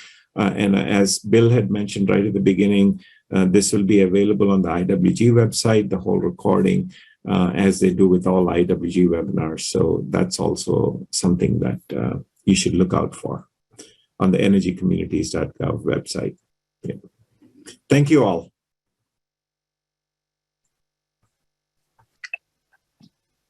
Thanks, Bima. Thanks, Alex.